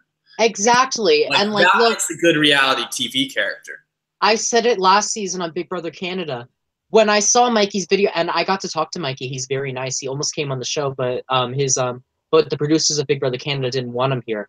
But I talked to him. Before I talked to him, I said I would rather have Mikey on, who I fucking hated from his interview, than Marin, because Marin was a fucking boring Betty, and I could tell from his interview. And it's just I would rather have a douchebag on than a boring person. So if this guy's going to be evil, you know what? I'd rather have someone evil on the show than someone boring. Winston is new Pauly Calafieri. Oh, then I don't fucking like him. He can go away. Are we going to see Are we going to see a video of him dancing on another man wearing only a jock strap? Are we going to have another one of those things? Do y'all know about that? Yeah. What, Pauly? I didn't see that. There's a video of Pauly on Twitter. They're on fucking roller skates. He's swinging on a man from the challenge. I think like Shane. He's swinging on him, and they're both wearing nothing but a jock strap. Evil Dick posts this on his thing all the time, and he said on his thing that he can't wait for them to fuck. But then he can get away with saying that fucking shit, and then people still think he's straight. Pauly's so fucking weird and trying to get attention, but saying that Winston's going to be the new Pauly is such a fucking disappointment. But he's 28. Don't put that on him. Yeah, T. But he's 28. He's from Kentucky. He still lives in Kentucky, but now he's in Bowling Green, not Somersault, whatever. And he's a medical sales rep. But here's why I don't fuck with Winston. His favorite Big Brother house guest is Paul. Instantly can go fuck himself. You guys can talk about Winston. Well, he's Shelley Poole's ex from BB17. I like him. I thought he was charming in his interview, but I can already predict what he's going to be like in the house. He's going to win HOH, and he's going to have a big head. He's going to have huge HOH-itis. He will, my guess is I could see him being that person that's like in a showmance, but playing the girl hardcore. And then if they both make it to final 3, I could see him like cutting his showmance or something like that. I think he'll make it far. He'll either make it far or he'll be like a pre-jury flop. I think so too. There's definitely other guys that are douchier than him from their interviews. It's just... what do you think of him, Cody? Yeah, honestly, he didn't stand out very much to me. Like, I am kind of struggling for opinions on him because I think I kind of just watched and I was like, oh, that's a guy. Like, they need to throw guys like that in there. Yeah. But and I think they probably intentionally select people this way, but he doesn't seem like he's that Big Brother savvy to me. So he's just a body in the house as far as I'm concerned. He might go far, he might not go far, but we're not going to see like fucking phenomenal gameplay out of him. It's interesting you said that. Someone in the chat said that he's going to be this season's Matt Kleins. Yeah. Literally fucking just a body. Oh, are you aware of... Yes, Lena, I am aware of that. You've already told me about Michael Yerger's you-know-what. Anyway. Wait, what? I'll text you about it after, Raven. If you want, you can check the chat. Oh, now these fucking people want it. This is Big Brother. If you want to talk about Survivor and gross shit, you can do it. What are you talking about? Read the chat. I need to get back to it. There are new ones. Okay. I don't fucking care if there are new ones, Lena. Show it to your virgin boyfriend. Anyway. All right, on to Angie Rockstar. Oh, Angie Rockstar Landry. She's 34, about to turn 35. I fucking love Angie. I'm sorry, I really do. Her hometown is Columbia, MD.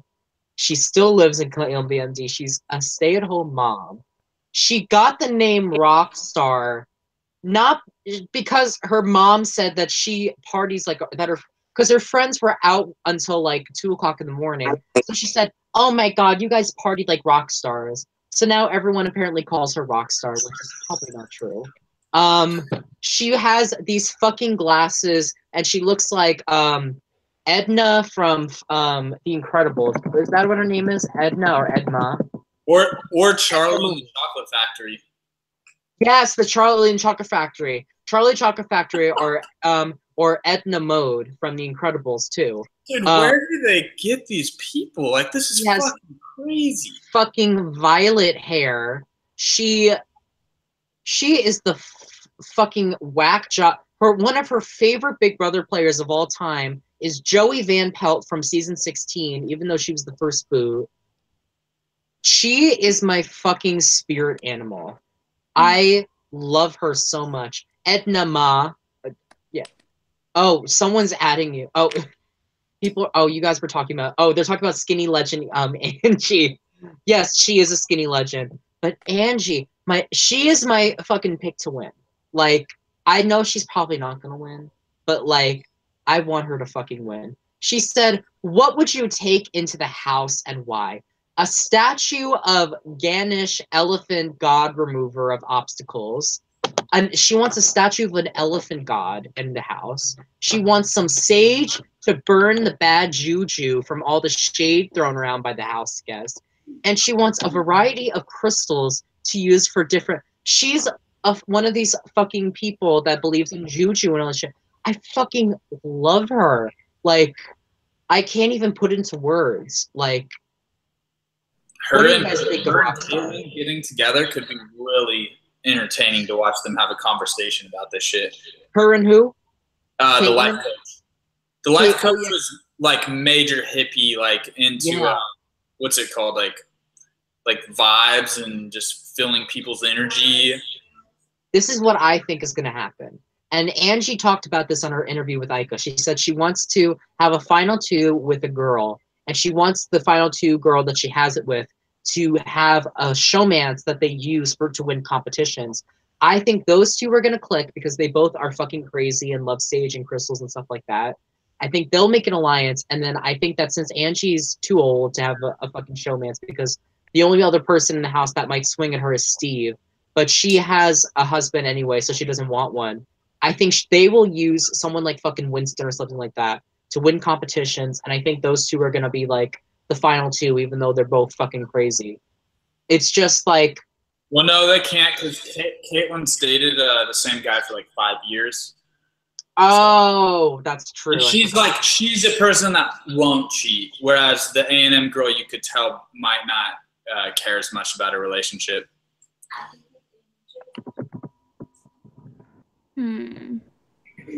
Yeah, I have no opinion on her. I think she's weird.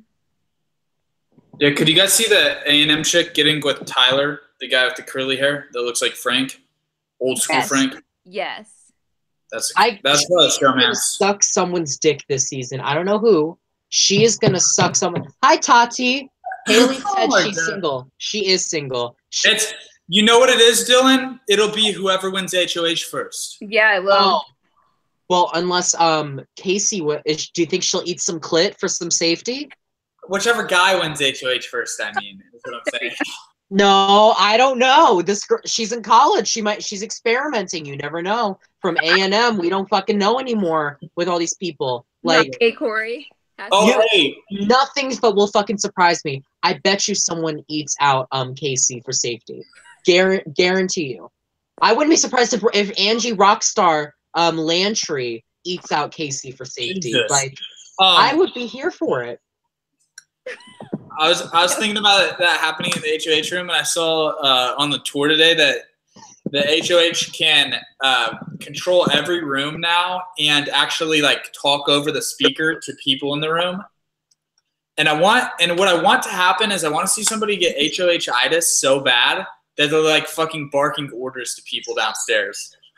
That would be I want this to happen. I want two people to be fucking in one of the rooms, like in the bedroom. And I want the HOH to look at them, and I want them to say, "Hey, can you two stop fucking on the good bed sheets? Thank you." Like, I would live if Dude, I that cannot happened. wait to watch the live feeds. Holy crap. That will be so funny. And that's I'm going to waste so much time watching live feeds. I hate it, but... I want Angie to win the first HOH, the first endurance. Someone said that she would win the first endurance. I want that to happen. She needs to be the Karen Singbeal. Also, we should have invited Karen Singbeal to do this because I told Karen I wanted to do something with her. I fucking love her. Why the hell is there a rock climbing wall in that house? I don't know. That's a but win I kind for of the like it. contestants, though. That's great to have. Like, It is. They have got to be so damn bored in there. I think that they did it so they could see JC climbing a rock wall like an ant. I want to see him climb it. I'm sorry. I really want to. I hope he's not the first boot. I really want to see him climb that rock wall. And Dude, I really am excited about JC. After watching this interview. Well, I think he's one of the next people up, so I don't want to talk to him too much, but I'm so excited. I think I'm excited for him, and I'm excited for Angie Rockstar Lantry the most. Oh my god. She is a 24-year-old turtle. She works for a traveling petting zoo and performed with the animals. She gave natural birth to all of her kids. That's a fun fact about her. And a unicorn walked her down the aisle during her wedding. A fucking unicorn. She is the unicorn of Big Brother. I don't know. Angie, if you ever see this, I want to fucking meet you. Like, rock star. I can't Jesus, get over. Dude, you love her. That's amazing. I can't get over that her nickname is Rockstar. And it's not even just Rockstar, it's Angie Rockstar. And I just know that people are going to call her Angie Rockstar, and they're going to call the other one Angie. Like, or they're going to call her, like, Blonde Angie, and then this, or, what is it, Brown Hair Angie. And this one they're going to call, like, Angie Rockstar. I fucking love that she's on Big Brother, because it's so fucking weird. But also, did y'all notice that there's a lot of people with basically the same name? So if there's two of the same people on the block, like, so many people are gonna vote wrong. Watch. It'll be so funny if that happens, especially since most of them haven't watched the show. I want someone to vote someone. I want someone to vote. Imagine Angela and Angela on the block together, and like everyone vote. This is why Angie should not give people the nickname Rockstar, because then people are just gonna be like, "I vote to evict Rockstar," and all of them will. But that's gonna be so funny if people go into the diary room saying, "We need to get rid of Rockstar." Like I'm gonna vote to evict Rockstar. Like I don't know. It's just funny to me. Like. I really want someone to vote wrong, because instead of saying Angela, they say Angie. And like Big Brother thinks that they're talking about the other one. That's a good way for production to manipulate the votes. Very true. Okay. I'm pretty sure if that happened, they would Julie would make it very clear. You're either voting for Rockstar Angie or whatever. Yeah, definitely. So, final thoughts on her? She's fucking awesome. She's weird. Too early to know for me. Okay. But I see potential. I see potential in what you're saying. I want her to fucking win. Okay. Angie gave natural birth 3 times and held her baby. She's winning the endurance comp. What a mess. I kind of agree that she is a mess, but like yeah, you know that is true. Like women's pain tolerance is higher than men's, and a lot of these endurance comps are just like dealing with like pain in your foot or whatever body part you're using. So yeah, that could. I mean, if she did natural birth 3 times, her pain tolerance it has to be through the roof. It's got to be fucking high. So that's a huge advantage in an endurance HOH. She reminds me of Evil Dick, and here's why. She owns a nightclub, and you know what nightclub people are really good at doing? Connecting with all different kinds of people. And this is why I like her. And then we'll move on to the next person who is really fucking interesting, because he's like the most talked about house guest. But she is somebody that has worked with people, and she has to deal with drunks. Like, seriously, I think that she won't be the typical old lady trying to be a cougar like Risha was when she first entered. And I think she will actually be able to deal with all different types of personalities. And when she says that she's good at, she said that she could do an endurance, not because like she's strong physically, but because she can tolerate pain, which reminds me a lot of Evil Dick. I don't think she'll be like him in any other fucking way, but I don't know. Anyway, next up has got to be, if y'all watched the other stream, if y'all were here. Man, this guy's great. JC Monduix. I'm calling him JC Double Dicks because we found so many fucking things. And it wasn't even just like on purpose. It was like my Twitter feed was overflowing with people sending me his shit. I was scarred, and he ruined Pikachu for me because there's a video of him going, Pika, Pika, Pikachu, wearing a fucking yellow thong and painted like Pikachu. And the casting producers have seen that. So it's just like, he's 28. He's a little person. He's the first little person to be casted on the show. How tall is he? Like 4'10"? You know what's really weird? They did an interview with Marissa Jarrett Whittaker, and he's pretty much the same height as her. So I think he's like 4 foot something. Oh yeah, he's 4 foot something. Which is really weird because I know Marissa is 4'11", so I think he's like, and he was a little shorter than her when she was wearing when she wasn't wearing heels. So I think he's like maybe 4 foot like 5-ish, which is fucking small. The way that you feel about Rockstar Angie is kind of like the way I feel about JC. Oh, I'm somewhat living for him, even though he fucking scarred me for life. Dude, I'm fucking pumped to see him in the house interacting with people, like just doing shit. Like, he's gonna climb the rock wall. He's just gonna do crazy shit in there. You know what I really wish though? I really wish that he had a scooter. Like, if y'all watch The Surreal Life, Vern Troyer would ride around in this little fucking scooter, and when he was on Celebrity Big Brother, he like banged into the diary room wall so many times. Door. He banged into it so many times on purpose too, just to be an ass. And he would like honk the horn and be an asshole. It just was so fucking funny seeing him ride around on that scooter. And like, not to make fun of like people that are small. It's just I wish that he had a scooter. I think it'd be so funny. Oh yeah, dude, it's funny to watch him do things like normal things. That's just entertaining. Definitely. It's more like I could do the same movements he did, but when he did it, people would laugh, and it just looked weird when the normal. Not because, and it's not because he's tiny. It's like I'm. It's not that I've never had to deal with a small person before. We've never like talked about one, but it's just. He's 4'8", it says. He says the fun fact is he says he's 5 foot, but he's actually only 4'8". That's funny. You know what? If he was a woman, that's actually not that small. Like he's very short, but I mean, it's pretty small, but it's not the size of like someone with dwarfism. Someone with dwarfism, like mini me, like Vern Troyer. I mean, he was only like 3 foot something, I think. Let me see how tall he was. Vern. Yeah. You're right. Like, so to qualify for the Dwarf Olympics, I think it's like 4'9" you have to be under. Yeah. So a guy like him, like he's built athletic still, and he's just under 4'9".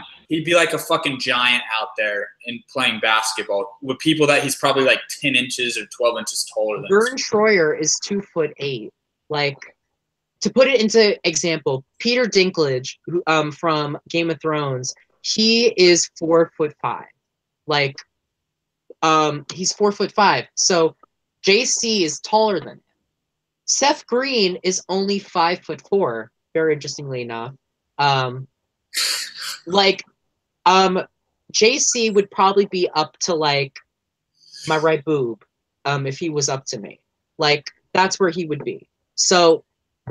I can see JC being the most entertaining on feet. I don't even think he's gonna be. Oh, did he ruin Minions for me? Yes, he did.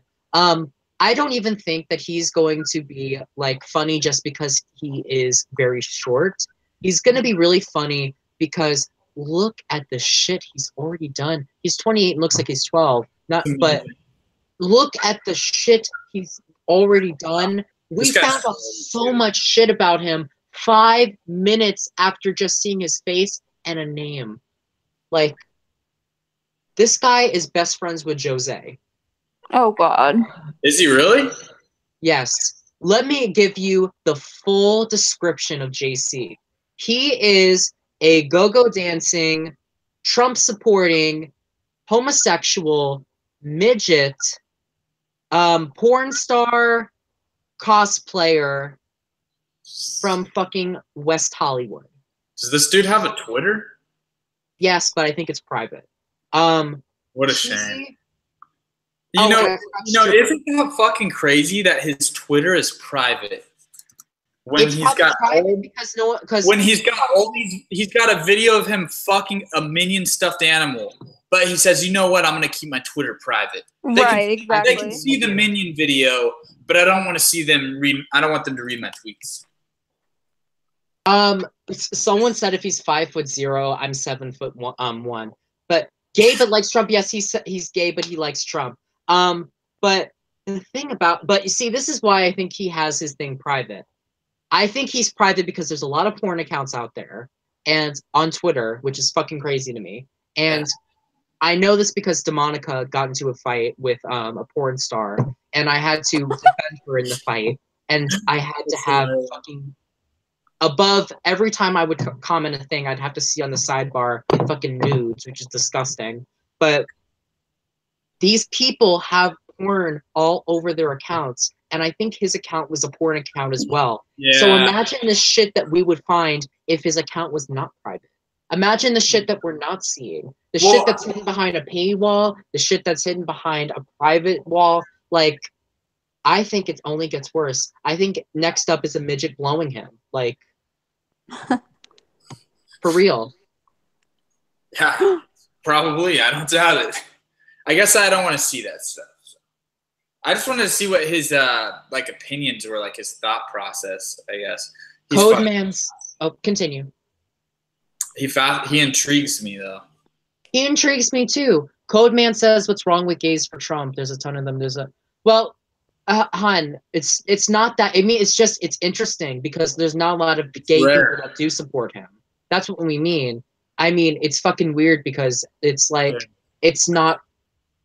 Trump's things are not for gay people, but that's why it's interesting because it's not common. That's what we mean. But like, anyway, he's just the weirdest fucking person. But it's interesting. And then added on top of that, he's got a weird ass accent. Yeah, dude. I love his accent. Is that a normal accent or is that one of these crazy ones? It's kind of over the top. Like it is kind of. Jose has a Spanish accent, and it is nowhere near as bad. JC, I can tell, is from Spain. It even says on his thing that he's originally from Spain. Okay. I think that he was born in Spain, and then his family moved here to Florida when he probably was like 12. I don't know his full story, but he has a very thick accent. He must have lived there from it says he was born in Cuba while his parents were living there for work, but he's from Spain originally. So he's lived in these Spanish-speaking countries. He's got a very, very, very thick accent. But boo, I took Spanish, and there are people that don't have as thick of an accent he does. So it's another fucking thing. It reminds me of Yara Sofia from Drag Race. He's got a pink wife beater in his photo. Yeah. So hilarious.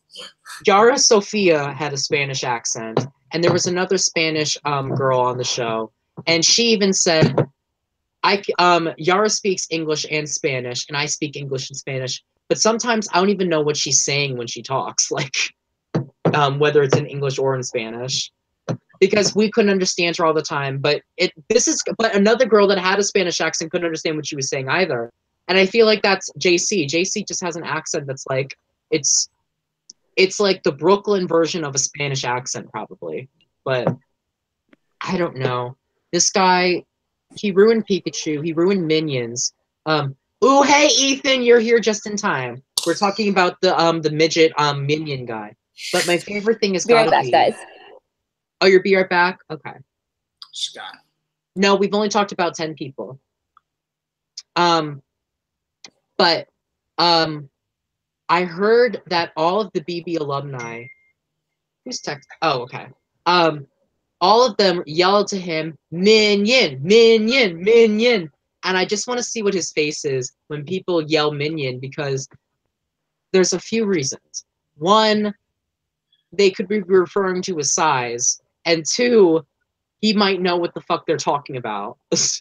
Like with fucking the Minion, he's like, "Oh shit, people know about that." It's because the Minion. It's not because of the size. Oh no, I know, but I don't know what he's gonna think. Like, is he gonna think, "Oh, are people saying that because I'm short, or are people saying that because they know I said that shit with the Minion?" Wait, sorry, who's gonna yell Minion now? The alumni, all of the BB alumni that they invited. Oh, when he goes into the house. No, not people that went to the house. The people that were in the audience, the alumni that were in the audience. Yeah. I meant before he walks into the house, like. Yeah, before he walked into the house, while he was just nice. I fucking love that so That's fucking much. Hilarious, dude. That is so JC gonna bring all the drama? Probably. Like, he was God's gift from down above, in my opinion. Like, I really enjoy him.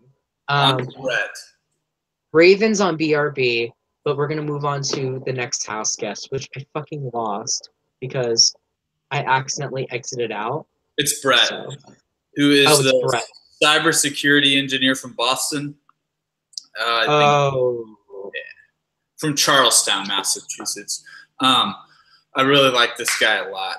He seemed like he's good at interviews, funny and intelligent. And I felt like didn't watch a lot of Big Brother, but I felt like he would do well in like a strategy, like social game.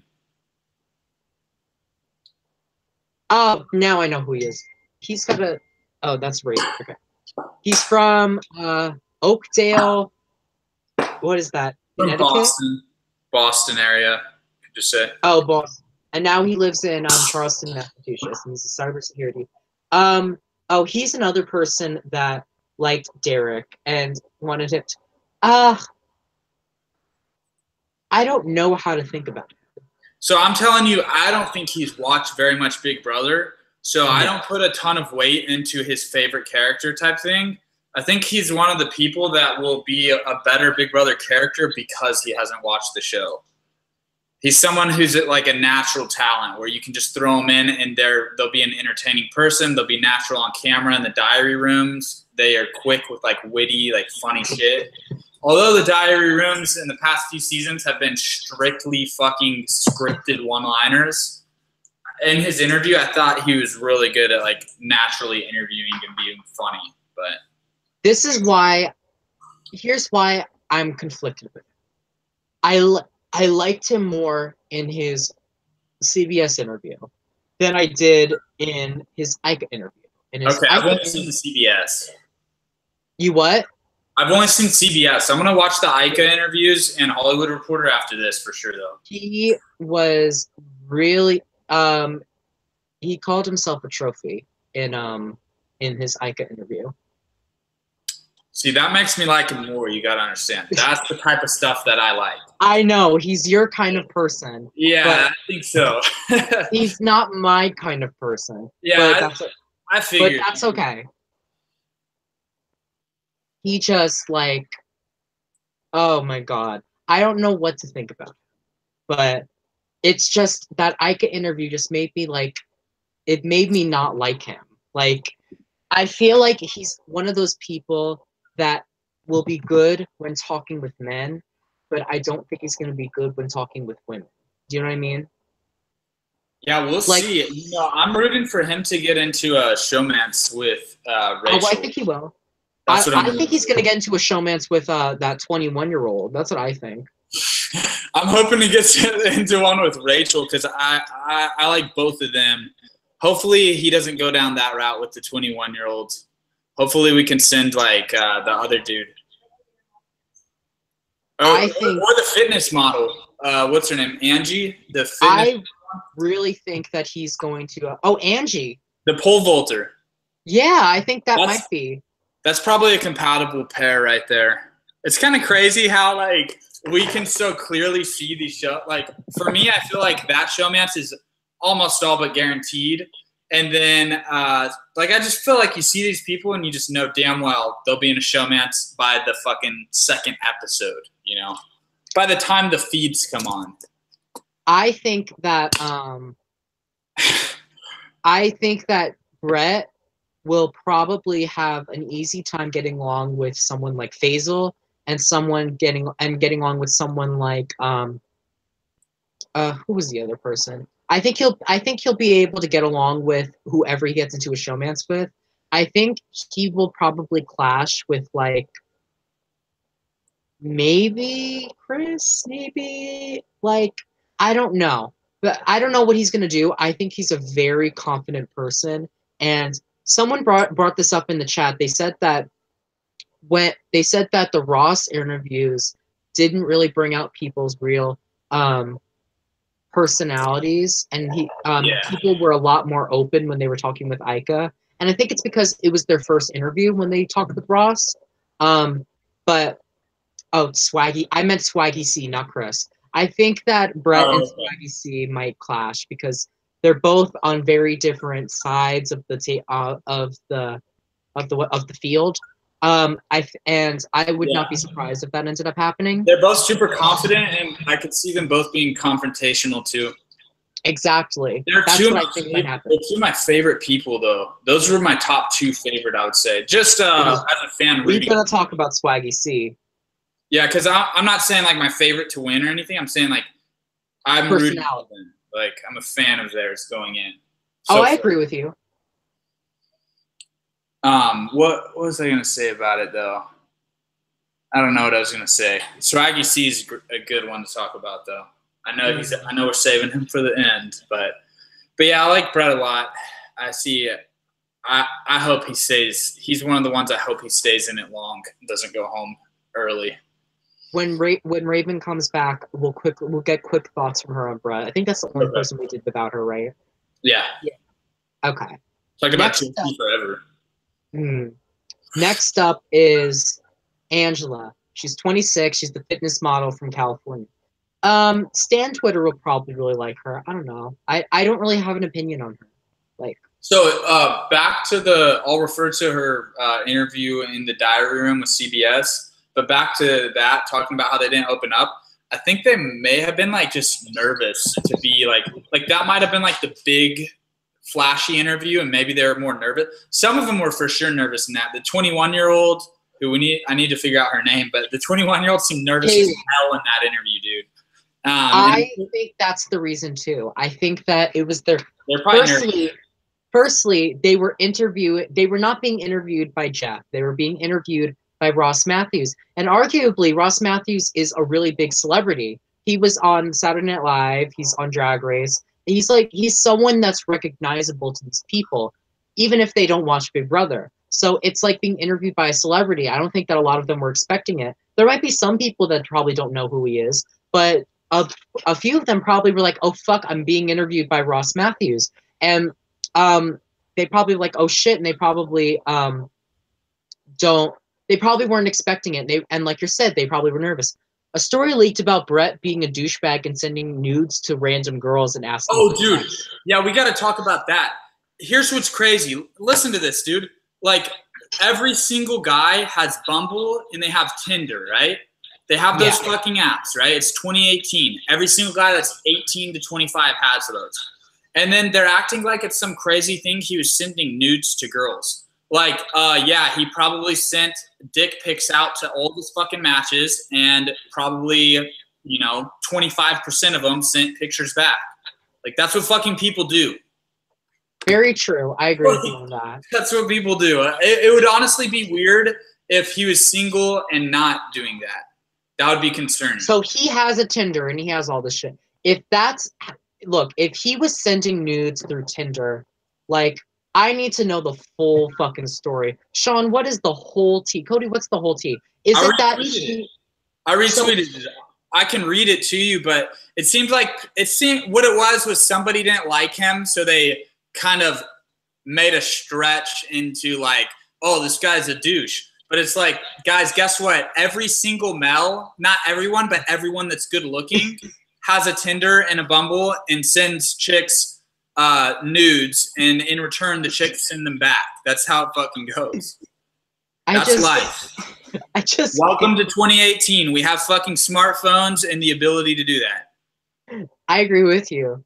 I think it's so funny that pretty much everyone on this cast has had their nudes fucking leaked, and we're not even in the fucking premiere yet. His haven't been leaked. So this is a I know, but I meant like they've been like accused of having fucking like nudes out there. It's so fucking funny. You have JC fucking a minion, and we have a full video of it. You have this guy being said that he had nudes. Who was the person that they said we like found her tits again? That was my girl Rachel Swindle. Oh, Rachel. Rachel has her tits out there. I made an Instagram for her. That's why I say that. Like, she's the one I'm pretending to be.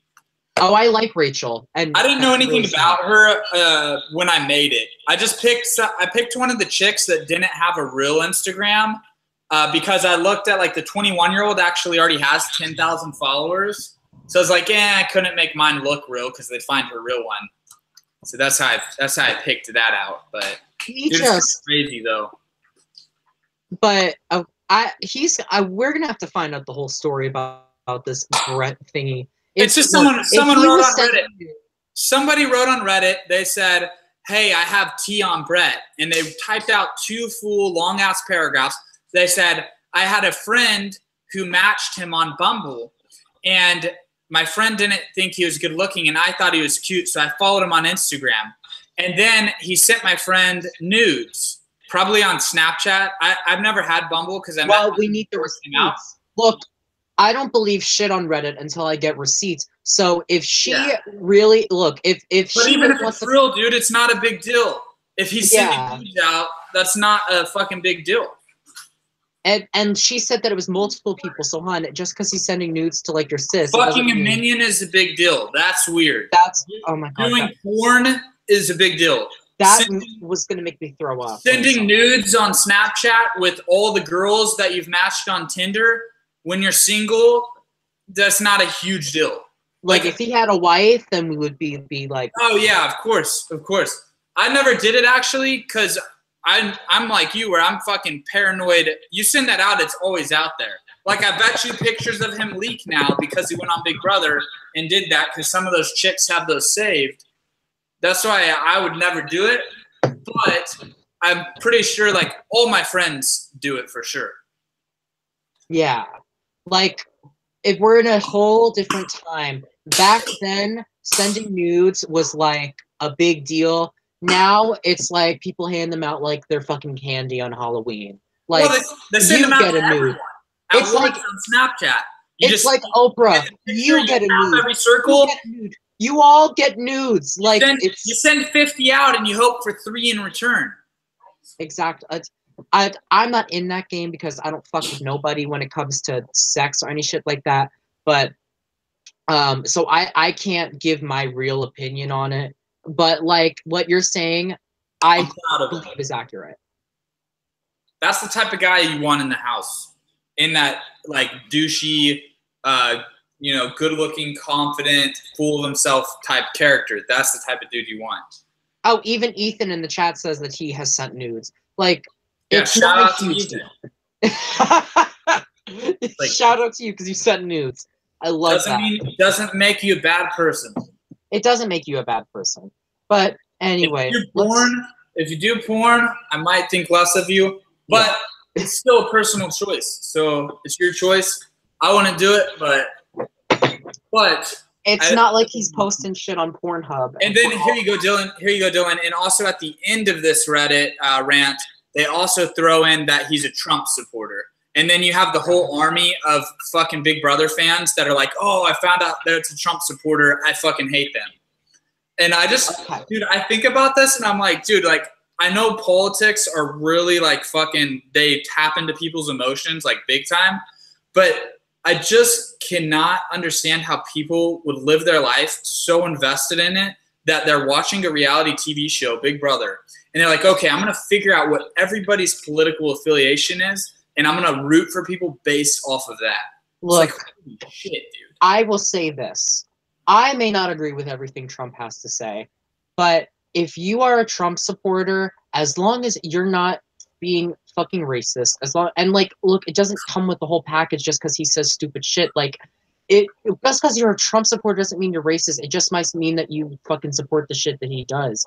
It's just like, look, as long as you are not being a racist, a homophobe, or hurting anybody, I don't give a fuck.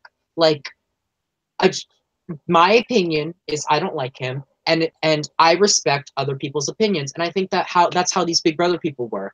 If they dug up shit that said that these people were KKK members. Yeah, dude, like what Elena said. Like Elena Exposed Party, that's some ridiculous shit. Elena's fucking racist rants on Twitter. Like shit like that. Yeah, then I don't fucking like you. Yeah, don't root for them based on that. But the odds are, man, half the people voted for Trump and half the people voted for Hillary. That's probably the odds. You're going to get fucking you're going to get like 5 to 8 people every season. So oh, it says that pretty much everyone in the cast is a Trump supporter except for Rockstar Angie and Chris. That's it. And Haley. Everyone else is a Trump supporter. That's kind of crazy. Is that accurate? Honestly, I would rather have 16 Trump support. Yeah, I think so too. I could see it with all these people. Honestly, I would really rather have 16 Trump supporters in the house than 16 boring fuckers in the house. Maybe these people will fight. But moving on to Angela Rummins. And what happened to Raven? I hope she comes back. But yeah, what the hell? I'll text her. She said she'll be back. I guarantee you Caitlyn, the life coach, is not a Trump supporter. Oh, probably not. Guarantee you. Well, I guess. Okay, so Angela. I didn't really get that much from her. She said that her favorite player was Rachel Riley, and she said that she She said that she would be really good at competition. She'd be a freak. So, but you see, then we have people like Casey in the house where it kind of like undervalues her. But I could see her. She's a fitness model. I could see her being good at competitions. I don't see that much when it comes to strategy. She says that she'll be underestimated, but she says that like her strategy is that she's just gonna be intelligent, and she calls herself the networking queen, and she says that she's just gonna be a really good competitor, and that she's gonna use her sexuality. So basically, she's going to probably like just sex up people. I wouldn't be surprised if Casey won HOH and Angela ate her out. Wow. I wouldn't be. She's talking about. She Dude, said, has that ever happened before? 2 chicks hooking up? I think in Big Brother 9 that happened. Someone said I saw a fat girl buying a rape whistle. At least she's optimistic. Oh, that's another fucked up thing Elena said. Dude, she said so much, it's fucking insane. Like, just pages of it. Queen of the Go on Big Brother and not delete that? Like, how fucking stupid can you be? But anyways, I would go back to everything that I've ever fucking tweeted just to make sure. You have to start a new account, man. You basically have to start a new account. I mean, you can't be sure with anything. But, okay, so for Angela, when I watched her interview, and it was the CBS one, of course, her answer, it was really fascinating to me because I watched it with Autumn, and I was telling Autumn, like, it's weird, but her answers are like the exact answers you would want to give if you were in your final interview in LA trying to get on the show. And I was kind of like you are on the show. Be yourself. You don't have to fucking sell that because you did pole vaulting, you're a pro athlete, and like just stretch all this shit into making yourself appealing to be on the show. You're already on the show. Probably just her. I think she got so caught up in the casting process, maybe she's just fucking rehearsed the same answers, and those are kind of just her angles that she goes to. Because I think at this point, I think like if you're answering that way, like especially since I don't think she's the kind of person that is thinking about casting that way. I think that that's just how she talks, which is very unfortunate. But I think that's literally just like how she wanted to answer the question. Yeah, like especially listening to her. She like referred to herself as a pro athlete when she like did some pole vaulting, and I'm like, that's a fucking track and field event that if you went to the Olympics, then cool. But even Olympians that are pole vaulters, I mean, they can't make a fucking living off of it. Like, that's another thing where I'm just like, bleh.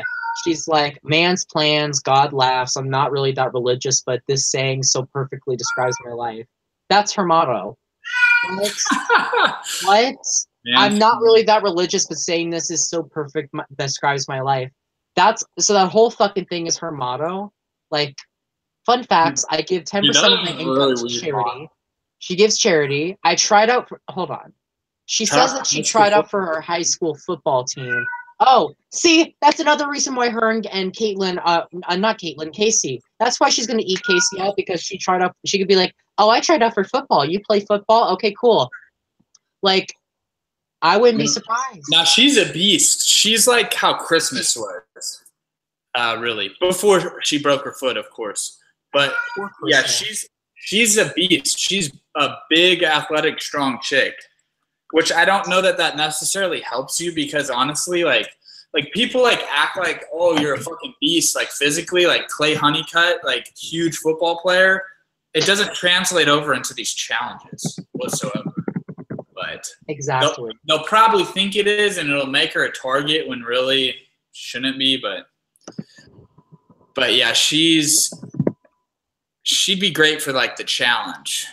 I agree. Hi, Hermes, welcome. Okay, next person. Well, we lost Raven. I hope she comes back before we do the draft. But next otherwise we can't do it. The Virgin Excursion, even though I don't want to say that because it reminds me of JP from Big Brother Canada. Scotty Sultan. Man, we have a good crowd here tonight. Yes, we do. This 16. This is my people. These are my people. Y'all are part of our tribe. This is our tribe. So it's a cult. It's a cult. Oh my god, the cult. This ain't Big Brother 19, but I mean, look at Janelle or Alex Al. Not Alex Al. Isn't Angela the tallest girl in the cast? Yes, she is. But she's probably like 5'10" or 5'11". Yeah, but I love everyone who's watching right now and everyone that's stuck with it. Ever since the RuPaul video, everyone, all the new people and all the old people, you're all amazing. Anyway, Scotty Salton, he looks like a less cool, got his teeth fixed version of Austin Powers. Like, seriously, he looks almost identical to Austin Powers. The only difference is he has that fucking disgusting little goatee, and he got his teeth fixed. He's a virgin, which is his claim to fame. He said his favorite cast member is Evil Dick, even though I'm pretty sure this guy's going to play nothing like him. He used to live in Shorewood, Illinois, but now he lives in Chicago, Illinois. And he's a shipping manager. That's fucking boring. That's never been kissed. It's crazy. Yeah. He's a 26-year-old virgin who has never been kissed.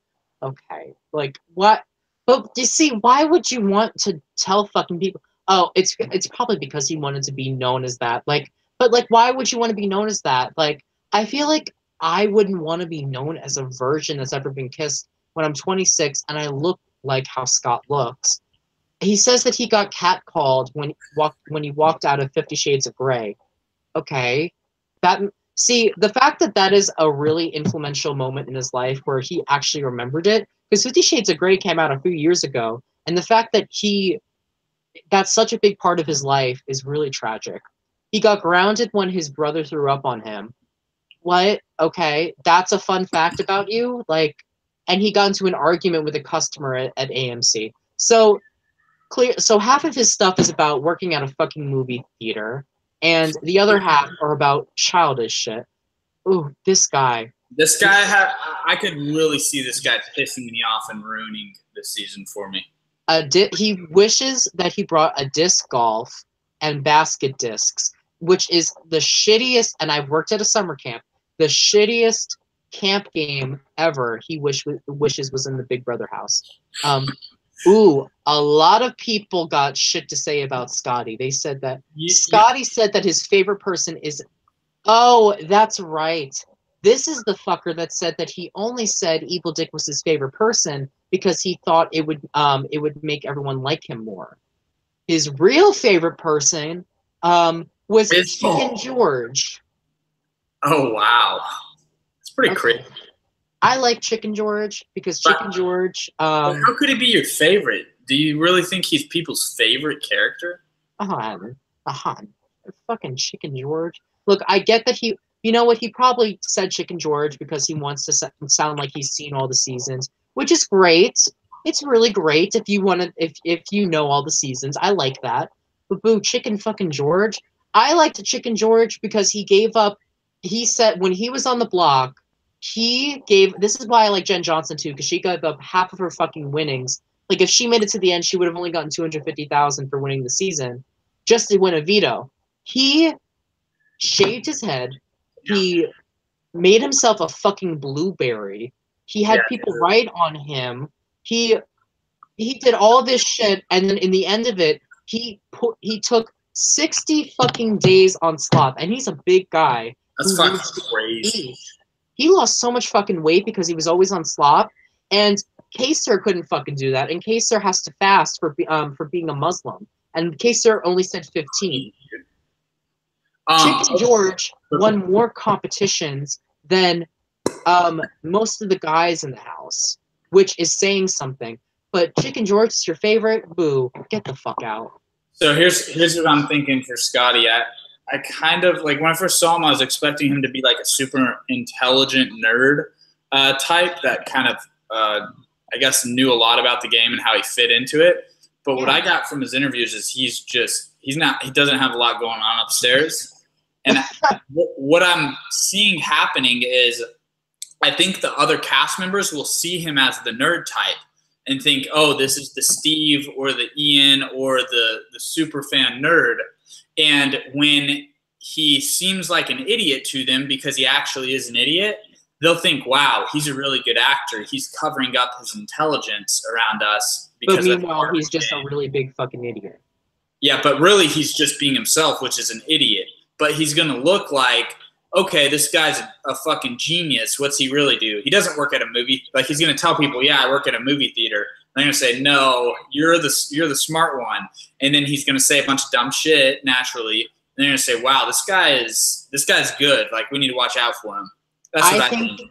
I think if he takes his glasses off and wears contacts instead, he will look like a fucking dipshit, and it would fit him much better. If you take the glasses off of him, he looks a lot less smart. Look at him. You're right. Yeah, dude, you're totally right. And I've always said, the shit that he's wearing. He looks like Shaggy from Scooby-Doo, but without the big ass Shaggy haircut. Yeah, that's super smart, and he should do that. He's not going to, but that's a good way of thinking, because I've always thought, like, if I got on Big Brother, I'd probably wear stuff that does not make me look athletic at all. I'd wear the most unathletic outfits. I would never touch a weight in the backyard. And I would not, because if I run out there and I'm in like gym shorts and a Nike t-shirt and I'm lifting weights, it's going to intimidate people. So what you got to do, you got to understand those types of things. So for him, it's don't wear glasses, but he'll wear them. He'll look like he's smart. He'll act like he's dumb. Wearing glasses makes you look smarter. It is a fact. It's not even an opinion. It's a fact. It's a scientific fact that people view you as more intelligent when you wear glasses. I don't have any glasses around here, or else I might actually. Like, I don't. But wait, do I? No, I don't. But picture me wearing glasses. I look 10 times fucking smarter than I already am. So, like, he would look like an idiot he would look like a virgin. An idiot virgin. Just look at this. Just look at this. Oh, look 10 times smarter. Fucking genius. Exactly. Like, boo. And I can see better. Exactly. He just needs to wear contacts. It's a threat. Exactly. Like, if you went to the house, people would think you're smarter. Enough it's empirical. Enough of Scotty. Fuck Scotty. We'll see. Maybe he can prove us wrong. I hope he's first boot. Now the better version of Josh, because you can't have a worse version. Faisal Shaft. Faisal Shaft. Oh, dude. Okay. I got something on him. In his interview, dude, this is crazy. In his interview, he goes, I've just been through so much in my life, and I think it's going to help me in the Big Brother house. And he said it in a way where, like, he's been through some shit. Like, I'm thinking, like, his dad left his family or, you know, some crazy shit like that. And what did he say? He's like, I played college football. Yeah. And I'm a substitute teacher. I'm like, so you've been through some shit in your life. God, and he's help you. American Ninja Warrior. God help you. You played college football, and now you're a substitute teacher. Man, you have been through some fucking trials and tribulations, man. Like seriously, like, oh no, like, I guess my life is just like fucking Anne Frank's life, because like I didn't play college football. I guess my life is just the tits then. Like, he is probably the most marginal person in the house. Like, I can't even with him. He's a substitute teacher who was on he basically is a reality TV show hopper, and he was on American Ninja Warrior where he flopped. Dude, I can't believe they let someone on American Ninja Warrior on the show. It's kind of crazy.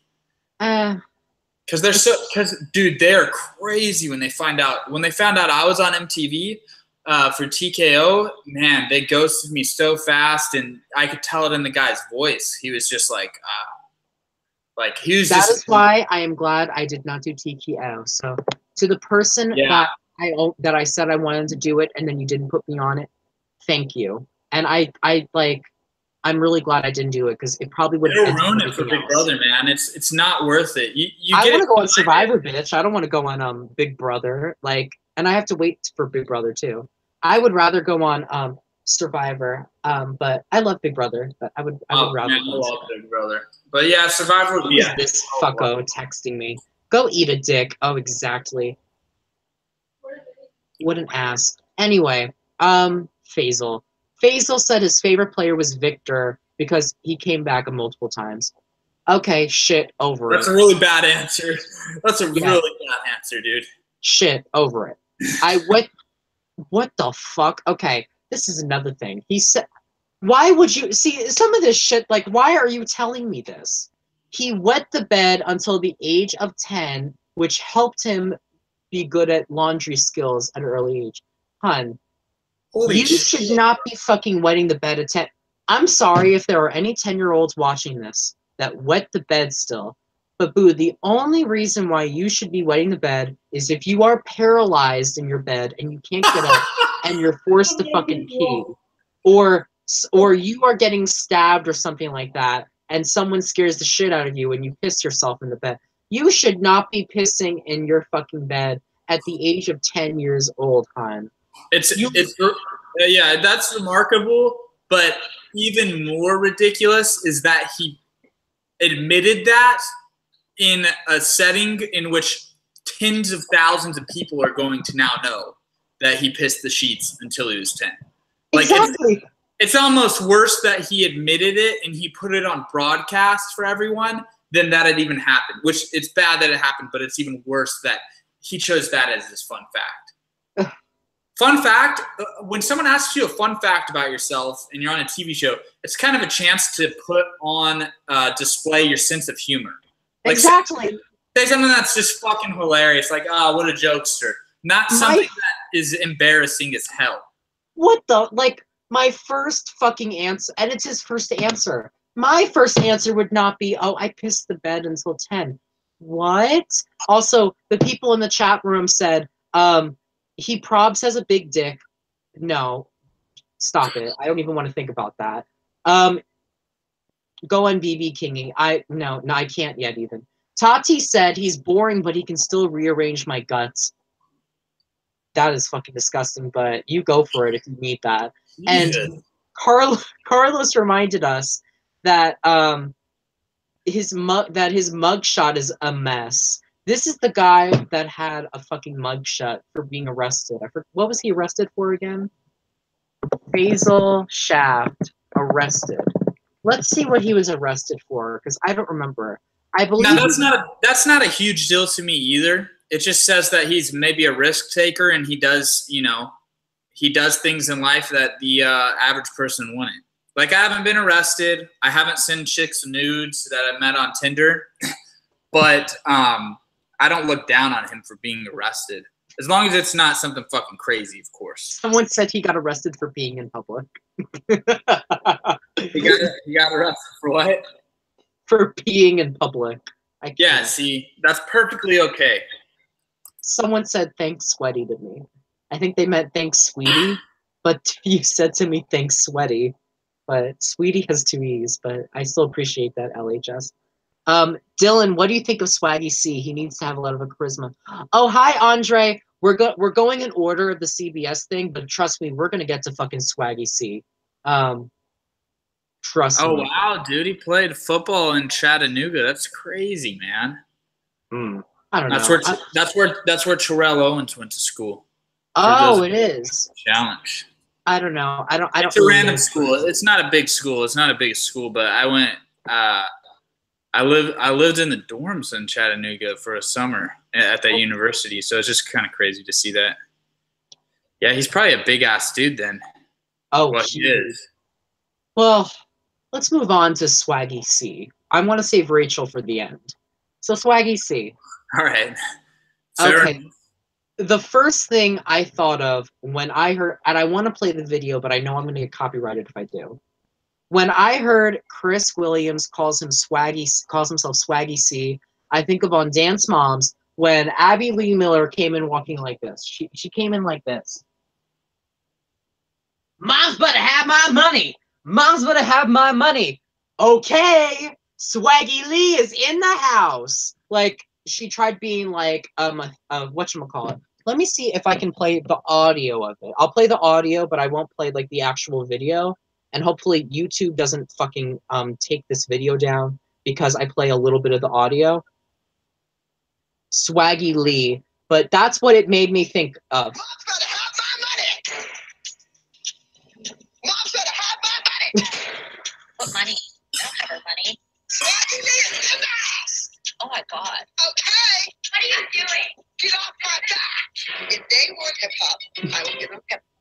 that was what it made me think of, was that shit. When I heard it that he referred to himself as Swaggy C, I was like, this dude's a dumbass. He's got to be a dumbass. Like, naturally, I just thought that. Like, what a ridiculous thing to do. But then when I watched this interview and I saw the Swaggy C T-shirt, and I have something similar to say about Rachel too. But I was like, thank God, this guy fucking gets it. He appreciates the opportunity. Like, you're on Big Brother, you're going to get a shitload of people watching you, you're going to get a ton of fans, probably over 100,000 followers on social media platforms. Like, if you're not giving yourself a nickname, like for me, it was the Thrive stuff. If you're not giving yourself like personal branding and working on that, you're completely missing the opportunity. And he talked about it in an interview too, where he envisions himself making much more than $500,000 off of, the fans that he gets from this. I thought it was cool. Oh, I feel like more people should do it. This is why, look, I'm not feeling him that much, and here's why. But I'm really interested to see him on there. I'm not feeling him because he is 100% on the show to be famous. And he's admitted it. He said that's the reason why he wanted to be on the show when he was in The Hollywood Reporter. And you know what I have to say to anybody that wants to go on Big Brother just so they can be famous? Go on American Idol if you want to be famous, hon. Here's the deal, though. Does Big Brother lead to fame? Yes, it does. No. It does. No. There are people that have over 500,000 followers on Instagram because of it. Okay. And it's intelligent for him to think that way, and then for him to actually like be able to explain it and have a plan. Like I like that because he's smart enough to understand that you'll get more fame if you play the game the right way, and if you go out there and dominate and win the game, people will like you more. People that go on like in the past that have gone on for fame, that just want to promote shit on their Instagram story and be lazy and pick up $50 on PayPal for posting yourself using some fucking lotion or some bullshit. Like, fuck those people. But this dude's trying to build a personal brand. And I think anyone who builds a personal brand is a big entrepreneur like that. Their brains are wired differently in a way that translates into a good Big Brother player. But here's the thing. When he says he wants to be famous, he's talking about he wants to make himself like a famous fucking rapper. And I'm just going to say this. I don't care how many followers they have on fucking Instagram. There's people that I fucking know that aren't famous at all that have hundreds of thousands of followers on Instagram, but it's like because like they do like makeup and shit like that. Like, seriously, nobody in the history of Big Brother, and I don't even count that fucking douchebag Jesse, who's now Mr. Spectacular. He did not become famous because of Big Brother. Like, there is nobody in the history of Big Brother that has become successful because of Big Brother. The most successful person that has ever come out of Big Brother is a bitch that was on the first season, and she has made billions because she started her own like cosmetics company. But it wasn't because of Big Brother. Going on Big Brother doesn't make you famous. Literally, the only person that has ever gone on any of these shows that has become a star, and by a star and famous, I mean they actually became like famous, was Elizabeth Hasselbeck when she went on Survivor back in the second season when it was viewed by like pretty much 50 million people. Yeah, so here's the deal. You hired her because she was on Survivor, and now she makes millions, and she just retired from the deal. Yeah, so here's the deal. For the most part, when Big Brother's been going on, you haven't been able to get a social media following and turn that into cash. That's been something that's so new just in life. It's the past several years it's really blown up. In the next 5 to 10 years, it's really gonna fucking be valuable to have 500,000 or even 100,000 Instagram followers. It's even definitely a plus. It's massive, dude. It's massive. It's gonna. But the you can make millions off of that today in 2018. In the past, yes. In 2010, if you fucking get followers, you're not gonna be able to monetize it because you don't have the internet, you don't have social media the way you do today. And we haven't seen somebody turn it into success. because we're talking about a couple seasons where it's really been possible. But I think this is going to be the guy to do it. He's a big Gary Vaynerchuk fan. Like, he understands how to make internet money, which is something that I'm like huge into. And I think he's probably going to be the first person to really turn his following into a fucking shitload of money. And there's been people that do it a little bit, but not on the scale that I think he's about to pull it off. But here's the thing. The most followed person on Big Brother is Frankie Grande, and he's not even followed because of Big Brother. Besides him, the next most followed person, to my recollection, is either Paul or Jessica. I don't think that. I don't think these people are interested in getting 10 million followers. Like, they're not interested in getting a following like fucking LeBron James or Logan Paul has. That's what They just want enough to make millions, man. And if you have 100,000 followers, you can make millions. That's all it takes. He thinks that he's going to become a famous rapper because of Big Brother. Does he rap? Is that? That's why he has his name. Have you seen like the Twitter video? He is like a person that he wants to make diss tracks about people. He wants to rap. He wants to talk shit. He wants to talk shit about politics. He wants to be like fucking rappers right now. Like, he thinks that by going on Big Brother that he's going to be a famous fucking rapper. His plan isn't to like be Instagram famous or something like that. He thinks that by going on Big Brother, he's going to make millions. He's going to become like a famous rapper. I think I thought he was more of an entrepreneur than a rapper. Like, he dates. That's why he's doing this. Well, and you see, why wouldn't he put rapper as his occupation then? In the house, he will. He put day trader as his occupation. Well, who the fuck is going to put rapper as their occupation? Nobody. Someone who wants to blow up their rap career would do that. But that's not the way that he's like going about it. He will, in the house, he will rap. I guarantee you. Where has he said that he's a rapper though? Like, go on Twitter and look at like the videos. He didn't say it in the videos. He didn't say it in the CBS interviews. Yes, his rap name is Slave. Someone just said that in the chat. Well, then why would he go by Swaggy C if he's promoting his rap? Oh, I think that was a joke. Never mind. That was a joke. Oh, Tati, that's fucked up. That's not even a funny joke. But he's just. But here's the thing. I can appreciate that somebody wants to be famous on Big Brother. I can appreciate that. Look, everyone wants to be famous. I want to be fucking famous. Look, I would love this fucking YouTube. Wait, you're being serious, Tati? His rap name is Slate. If that's his fucking rap name, then he needs to go fucking die. Because that's like some fucking Kanye West shit. Slave is for real his rap name? Okay, this is Braden's fucking mouth. Hold up.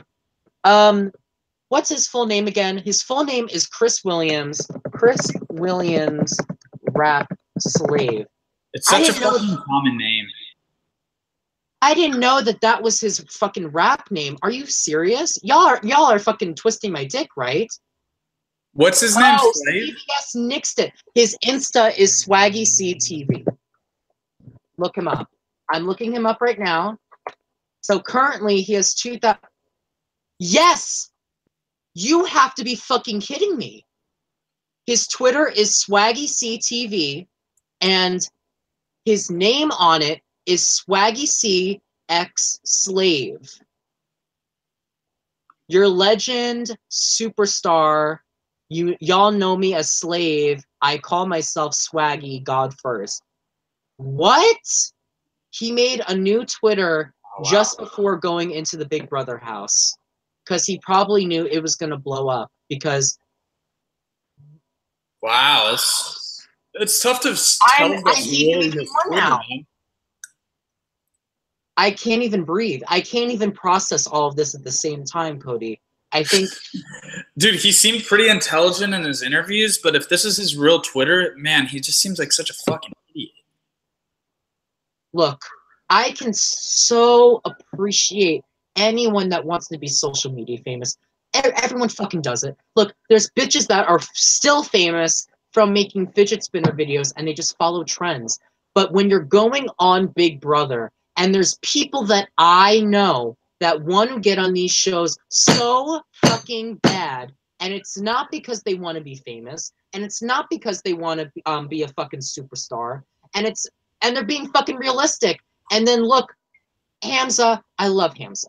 Hamza, I've met him. I've gotten to talk to Hamza. You know Hamza. We know him from Sequester, but he has gotten off the show thinking that he's going to be famous from fucking Big Brother Canada. Boost. No, there's no person that has been on Survivor or Big Brother in recent history that has gotten actually famous from doing the show. And I think any fucking person that goes on the show and with the mindset that I want to become famous, that I'm going to become famous, that I'm going to make millions upon millions upon millions from going on this fucking show. And I know what he's going to do. He's going to go on there not trying to win. He's going to go on there trying to be America's favorite, just like how fucking Asian James was. Asian James thinks he's a fucking celebrity. He says that he thought he should have been on Celebrity Big Brother. You fucking kidding me? You fucking for real? That you should have been on Celebrity Big Brother? James was probably joking when he said that. Now, no, look, he wasn't. He was being dead serious. Now check it out, dude. There are people that will go on and be excited about the fame element of it and be great people. Like for me, fame was a big motivator to get on TV, but it was kind of something that I realized would happen naturally if I fucking competed hard and was just a good, Exactly. There's people that'll be excited about fame and they can be good characters. In the past and in recent seasons, we've seen the bad type of people that are chasing fame. Exactly. That's why I'm not excited about him, because then we have bitches like Elena. Did you see Elena's plea to Josh? Like, I fully fucking expect him to give a plea like Elena did.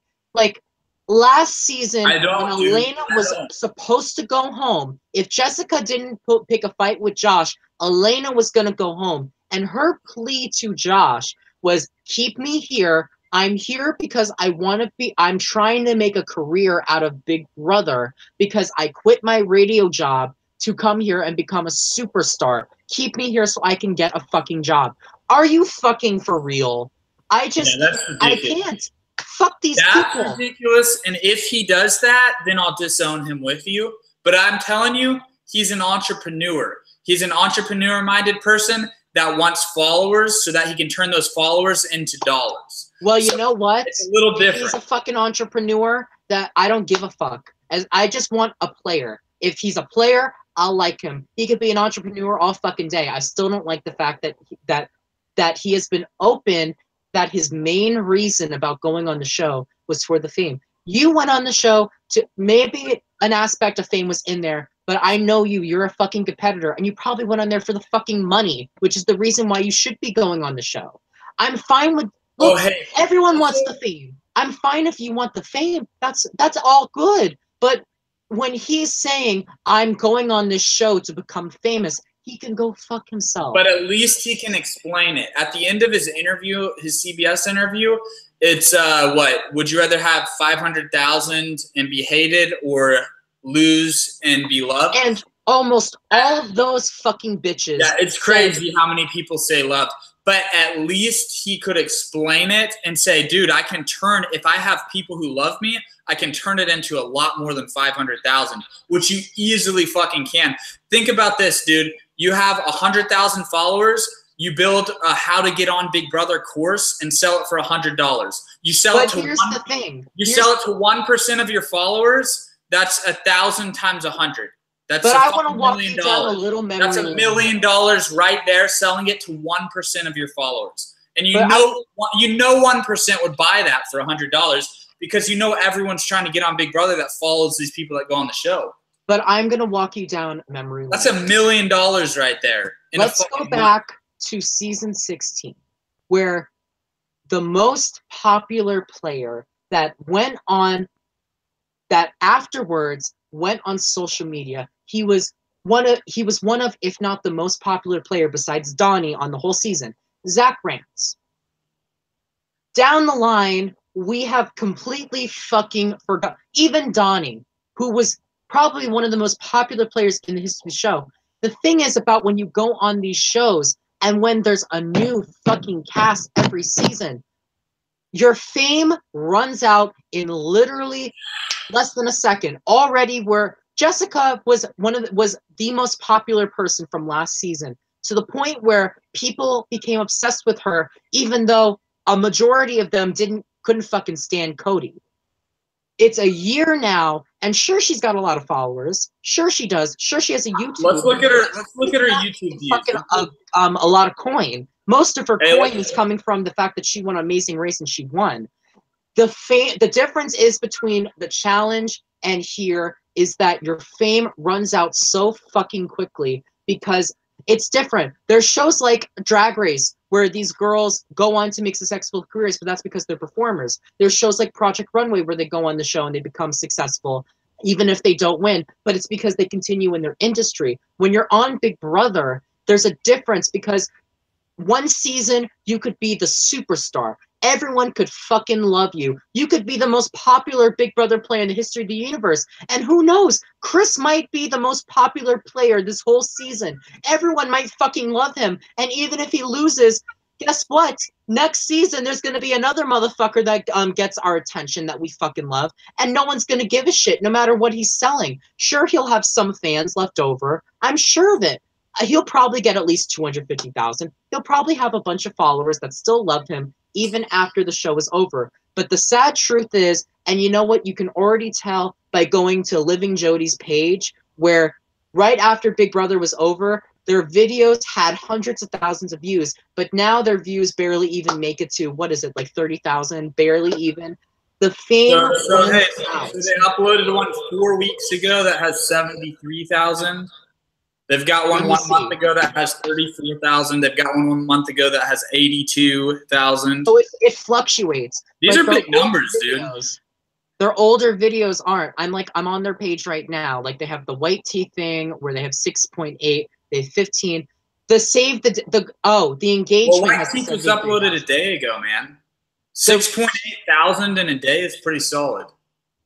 Well, but they also have 68,000 like followers. But no, the one with 73 and the one with 82 is them looking for a house, and it's them like, and it's the engagement one, and that was because it was posted on TMZ. But all of their other stuff, like they have the engagement one. That's enough, dude. With those views, if they wanted to upload every day, that would be enough to make $5,000 a month. I know, but as years go on. $5,000 a month, dude. That's pretty solid. Well, with social media, man, if you get that first 50,000 or 68,000 subscribers on your YouTube channel, it'll grow exponentially. You'll get new people that have never even seen Big Brother to go by your page because YouTube. And I'm sure they will.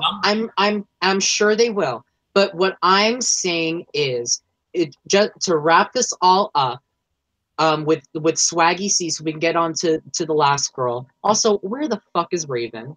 But to wrap this up with Swaggy long C, gone. I don't like him. I like his personality. I saw his video, and I think he's going to be really funny in the house because he's so loud.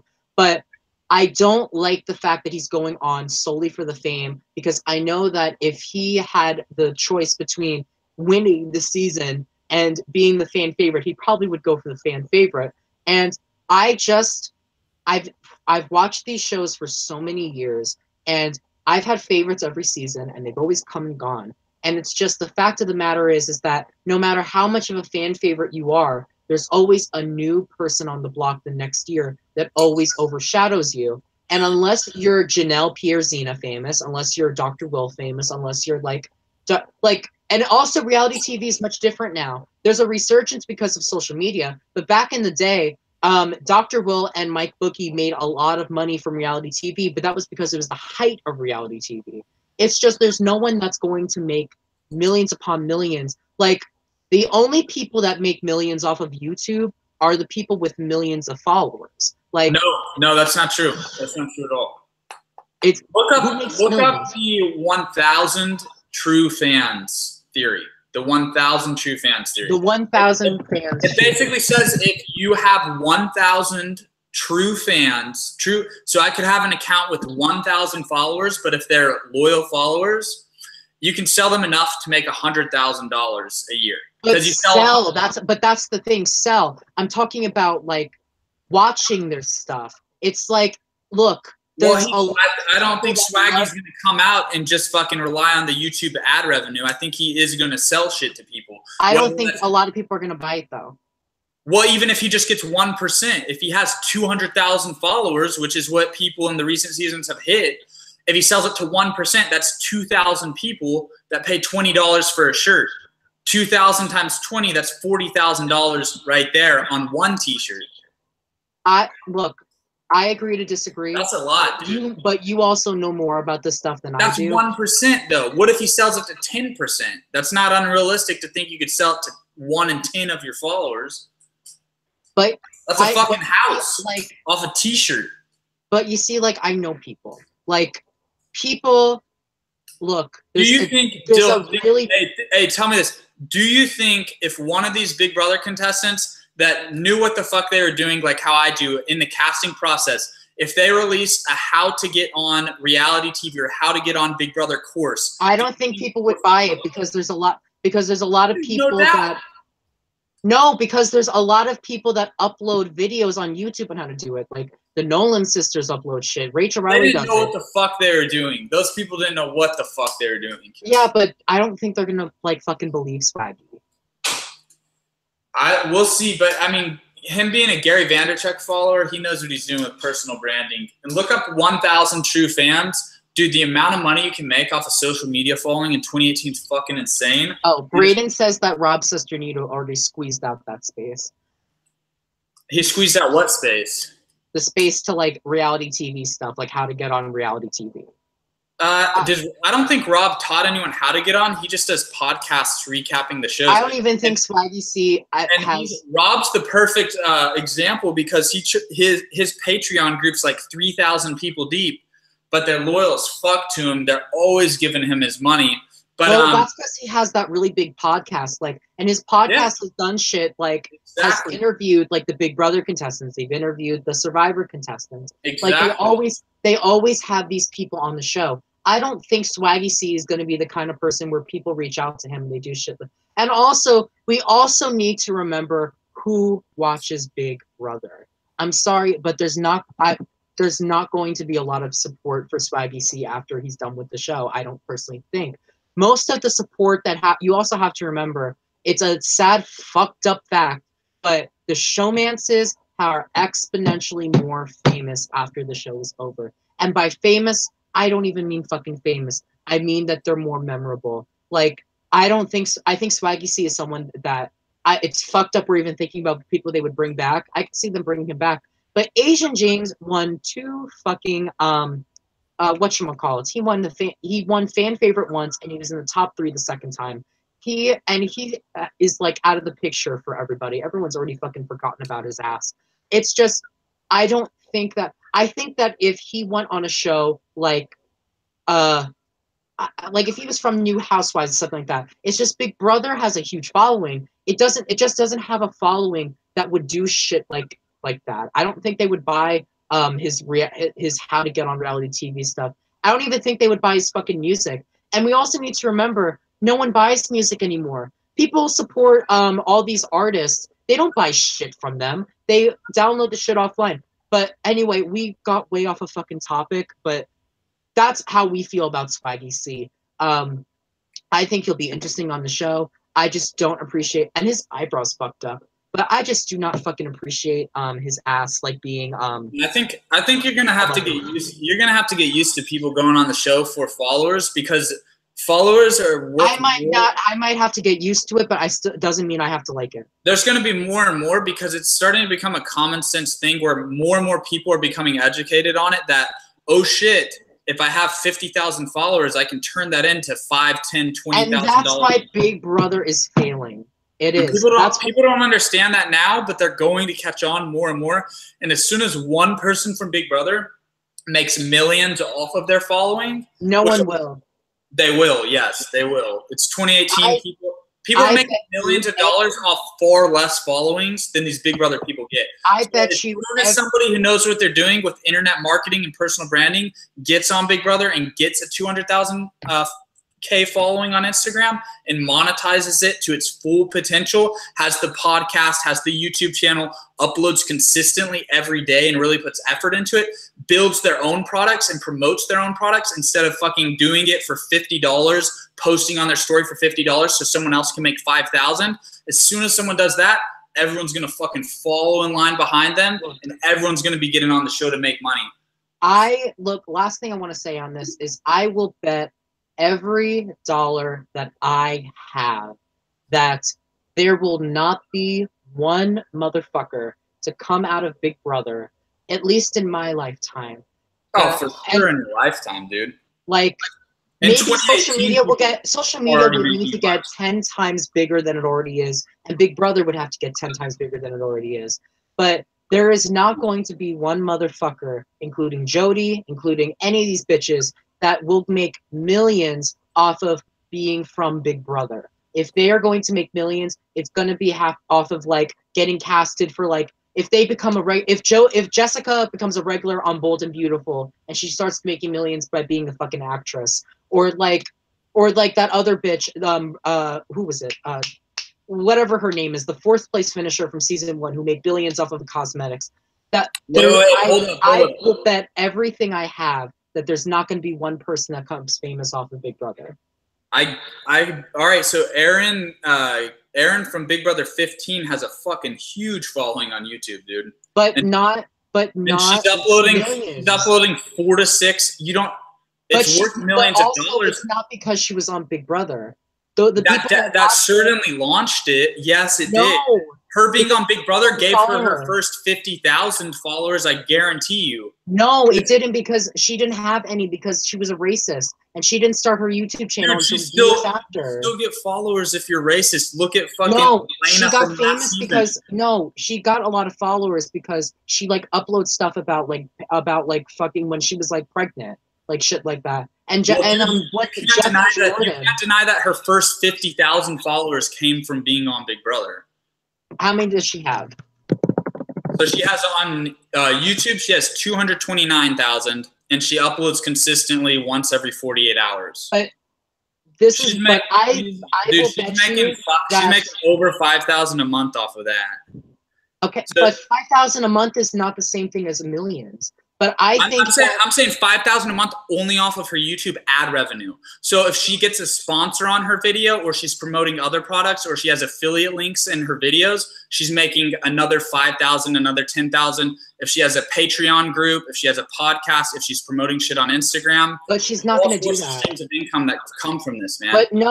Her followers are not from Big Brother. And here's how I know they're not from Big Brother. So you think she didn't get any followers from Big Brother? You think she got 0 followers? No, she probably did get followers. That's a little crazy to think that. No, she probably did get followers from Big Brother, but I don't think the majority are from anyone who's building a brand online, the hardest thing to do is get your first 1,000. The reason why she has all these followers. As soon as you close the gap from 0 to 50,000, the hard work's done for you. You'll just grow because Erin, it's not, her name isn't even Erin Grease anymore. The reason why she has these followers is because she vlogs, like she has baby vlogs. Like one of her most popular videos is like about pregnancy. Yes. So she took what she got from Big Brother and then she grew it into something bigger, which is what I'm saying. Swaggy sees the opportunity to do. I don't think he'll do it. Okay. But you get, like, you're acting like her being on Big Brother didn't help her at all. It probably did. It probably gave her like a few thousand, dude. I think that she would have still had this YouTube channel without it. Because this is what got a lot of views. And I'm looking at like her views right now. What got her a lot of views was she tracked her pregnancy, and that's something really popular because people want to see what happens to pregnancy. Like she has an 8-week pregnancy, that she has a 9-week. Tracking your pregnancy. There's one video on her channel that talks about Big Brother, and it's because like she like did a story time thing. Everything else is like about like she's not going to talk about Big Brother when she did what she did on Big Brother, but it's not like those followers just go away that she got from Big Brother. Like after Big Brother 15 was over, I guarantee you she had 50,000 to 100,000 people following her. Everyone wants us to move on to Rachel. I'm sorry guys, but we got really into that. But we should move on. We should really move on to Rachel. Agree to disagree. But the last person is Rachel. You like her a lot. Your Instagram is Rachel. She's 29. She's the third. I think she's the third oldest in the cast. and she was supposed to be on last season. She's really good friends with Jackie. She's from Myrtle Beach, but now she lives in Las Vegas.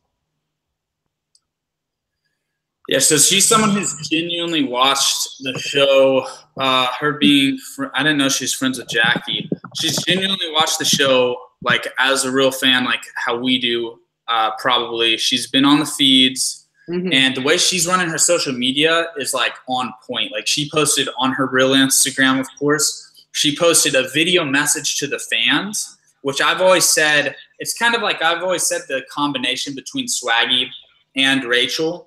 I feel like the way she's doing it, like a pre-recorded message for the fans, like I don't understand why people don't understand to do this. Like if I were to go on Big Brother, I would record all sorts of pre-recorded messages to fans and have Autumn save them on her phone, and then she would fucking upload them. That way it's not like pictures and one of your fans or one of your friends or family. I didn't see her video. Let me see her video. It's genius, dude. And hopefully she has more videos ready to go. But to do that, that's a great way to connect with your fans when you're not able to actually talk to them and interact with them because you're in the Big Brother house. And then to monetize the followers is awesome too. Like, yeah, if someone's like, oh, I want to go on so I get followers and I fucking post teeth whitener and other people's products to do it, that's annoying to me. But if somebody's actually monetizing the following to its maximum potential, then that's awesome. Well, she said that her favorite player is Brittany Haynes because she's hilarious. Rachel might be very similar to her. The only thing is that I really hope she's not like a holy roller because she said that she wishes she could bring her Bible in.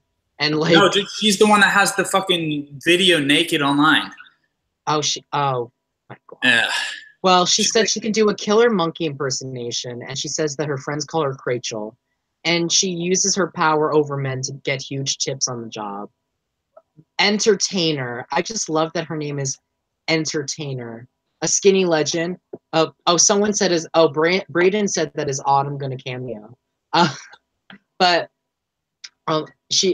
Sean said I think she's a stripper. Oh, you think she's a stripper? She's definitely not that. She's definitely higher up on the tiers. So like she's like a super stripper.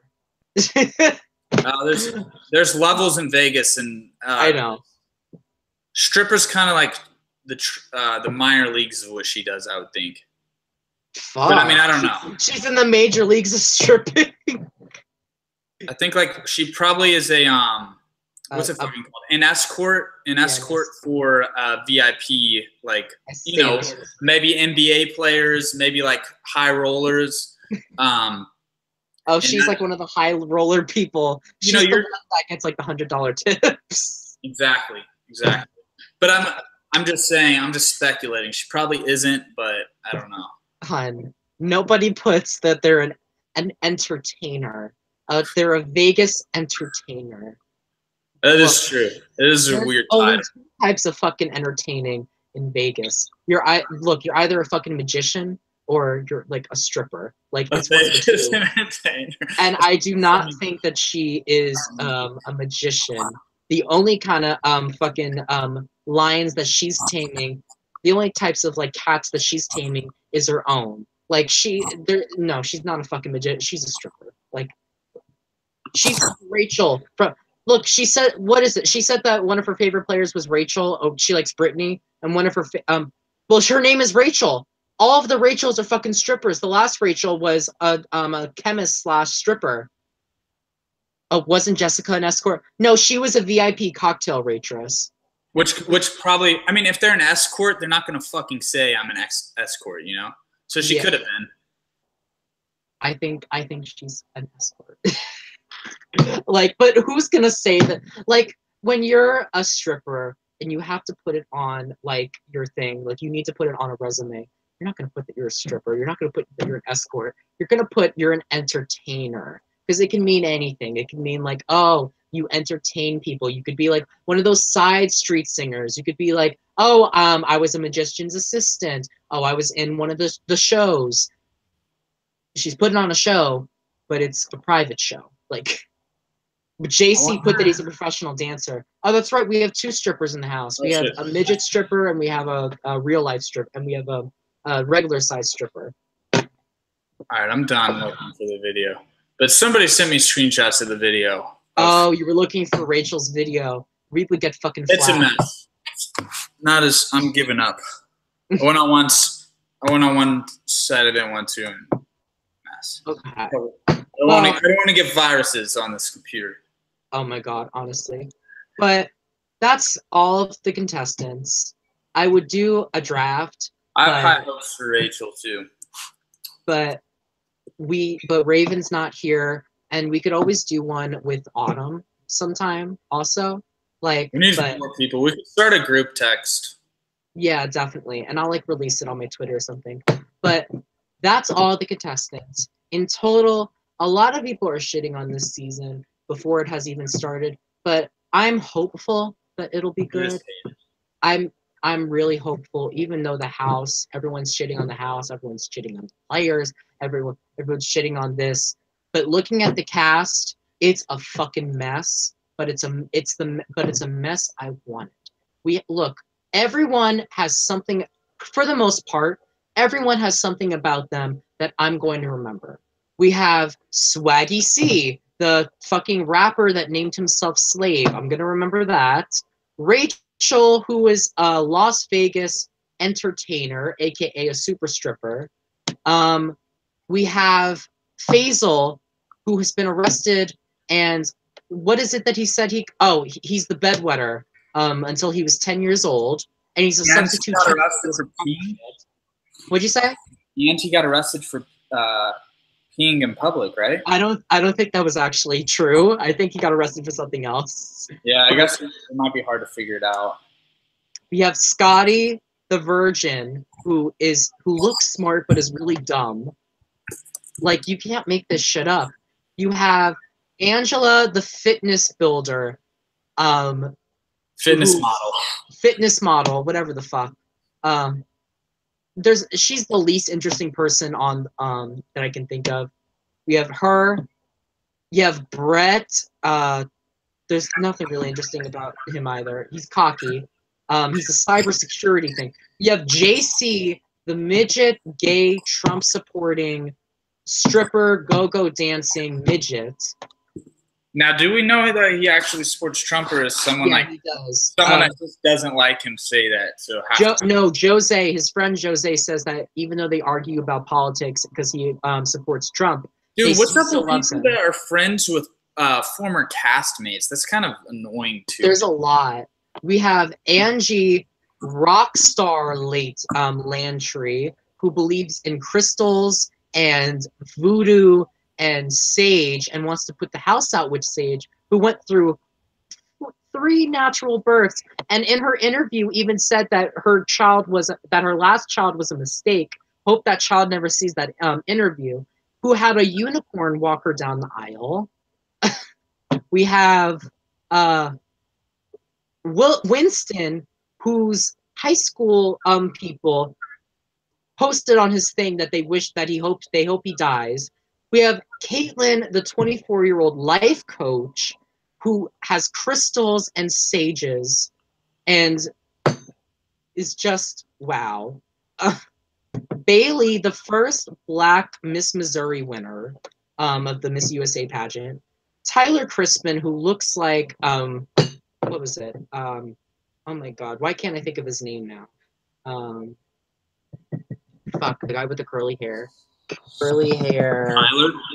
Yeah, Tyler. Who does he look like? Tyler Kimball. Looks like Frank and some other people I saw. No, he looks like Richard Simmons. I thought he looked like old school Frank. Oh no, he does. I just meant in real life. Like in Big Brother, he does look like Frank though. Casey Clark, the lesbian pro football player who plays in a pro football league with men. I don't know. I need to Google that too. I have so much to Google right now. Haley, the 21-year-old college student who lives in College Station, who is probably going to get fucking laid in the house by a dozen guys. Or the church. Sam, the 27-year-old. Sam, the 27-year-old who has lived in the same town her whole life, welder, who's 27, but she really looks like she's 40. And then Steve, the 40-year-old former undercover cop who's going to miss his job that he no longer has from New Jersey. That is our cast, and I can't fucking wait to see the shit that goes down. Someone said that Angie's going to win. Oh, someone said Rockstar's leaving first. Someone said that she's going to win. And then someone said Steve will leave first. This whole cast is just a mess. It's a mess in a good way. So Steve who? got first. So you think Steve is going to go first? Who do you think is going to win? I would say so. And for the winner, I would say, man, I haven't thought about that a ton, but I do like Rachel a lot. Like thinking about who could pull off the win. I would say Rachel, and I'm trying to think of one more. Damn, who do I want? Brett? I guess I'll go with Rachel. I feel like it's a long shot for Brett to win. Yeah, definitely is. He is intelligent though, but I think people. I don't know. Who do you want to win? Who do you want to win, and who do you think is going to win? Shit, I don't know. It's too. I haven't seen enough to say who I want to win. Very true. I could say Brett, but then he could go in there and be a dumbass and super weak player and not even know what an HOH or veto is, and then I'd be like, screw him. I'll probably go with Rachel for my winner pick, and then I know I'm going to root for her. I'm pretty positive I'm going to root for her because I can tell this like means a lot to her. But yeah, her last name is Swindler. If I were her, I wouldn't tell people that my last name was Swindler because that means that she's a fucking con artist. Cody or Cody's printer, who wins? Oh my God, Braden. For me, first boot. I want the Virgin to go home first, and I think he will go home first, or maybe Steve. What was the name of the Virgin again? I don't even remember. Oh, it was something Salton, whatever that guy's name was. Oh, Scotty. I want him to go home first. I like Caitlin too. Those are my two people. The life coach. My draft. I hope he goes home first, and I think either he will go home first, or I think that Steve will go home first. Angie's not going to go home first. Angie, I think, will relate to people too good.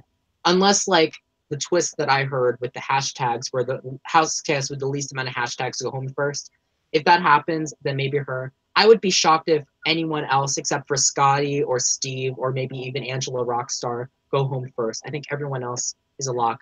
Maybe even Swaggy C might go home first. Yeah, I could see that. Yeah. Major League Entertainer merch, please. Oh my God. Who I think will win? I think that we might see, but you see, Rachel's too obvious to win. I feel like either Rachel will win, or I think that someone like who was that other girl? You like Tyler a lot. I know, the curly-headed dude. Oh, him. I liked him a lot. I don't think he'll win though. I think that either. I'm going to say, you know what? I'm actually going to say I think Sam has what it takes to win because she's likable and I could just picture her as winning. But I think that, but who I want to win. I don't think Sam would. I don't think Sam's. I don't know. Look, I feel like I could picture her winning, not because she might have the best strategy, but I think she might lay low and somehow make it to the end and then win because she's the more likable person. You know, Steve could win. Steve is crazy because he could go home first or he could win. Exactly. That's crazy. Who I want to win, I would be okay with Tyler winning for the guys, but you already know I'm here for Rockstar to win all fucking day. Angela Rockstar. I just can't with that shit. Oh, someone said, honestly, oh, hey, Hunter. Oh, my God, I haven't seen you in fucking forever, Hunter. So what do you guys think in the comments? Honestly, with Josh winning, anybody can win. That's what we were fucking saying earlier. But who do you guys think is going to win? I'm going to look through the chat quickly to see who they think is going to win. Joshua said that he thinks Scott will go home first if he won't fit in anywhere like Cameron did. And he could be like flipping and he'd be the HOH's target. Braden said Scotty would go home first. Sean said Angie's winning.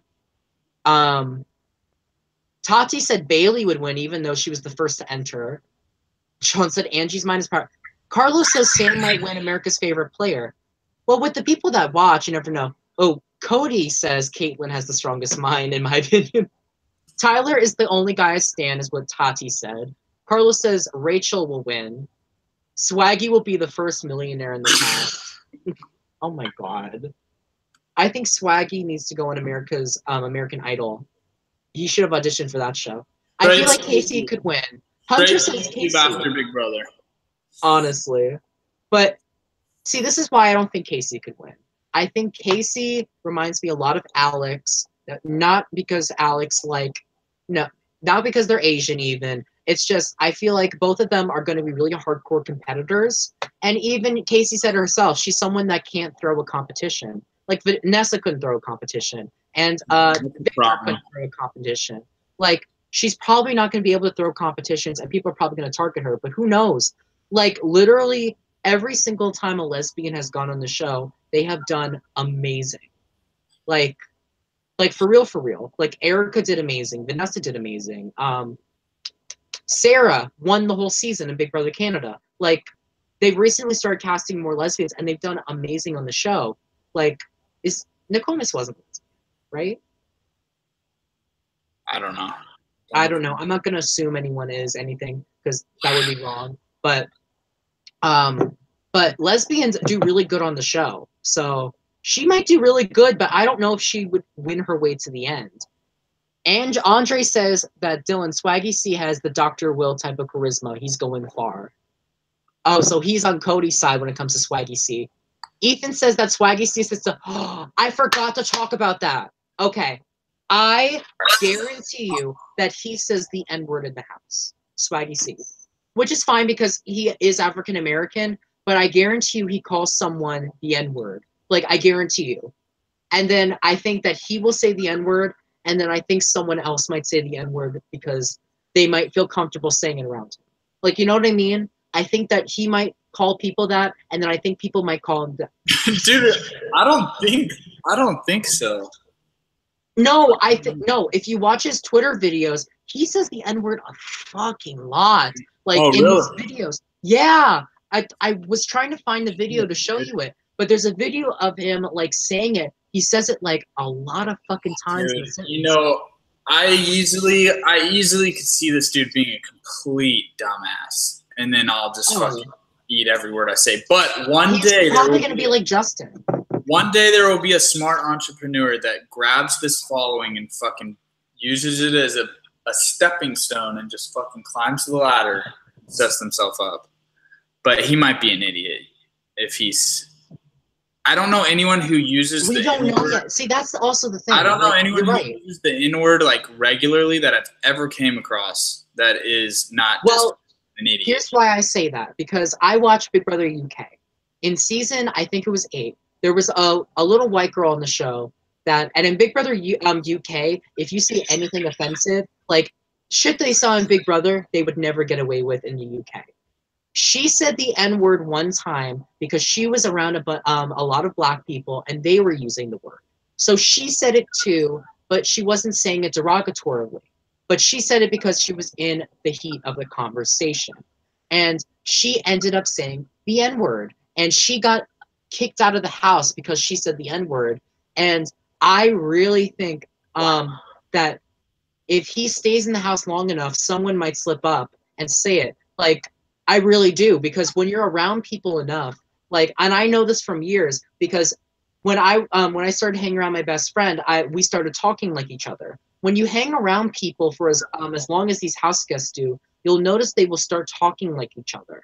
And I think he's a big personality. Someone might start talking like him just to get, just like to be part of the conversation. And someone might slip up and say the N-word because because they feel like they can say it to him, but they won't remember that there's cameras. Hey, what's his Twitter account with tweets? I've only found the private one. I think his other one he deleted.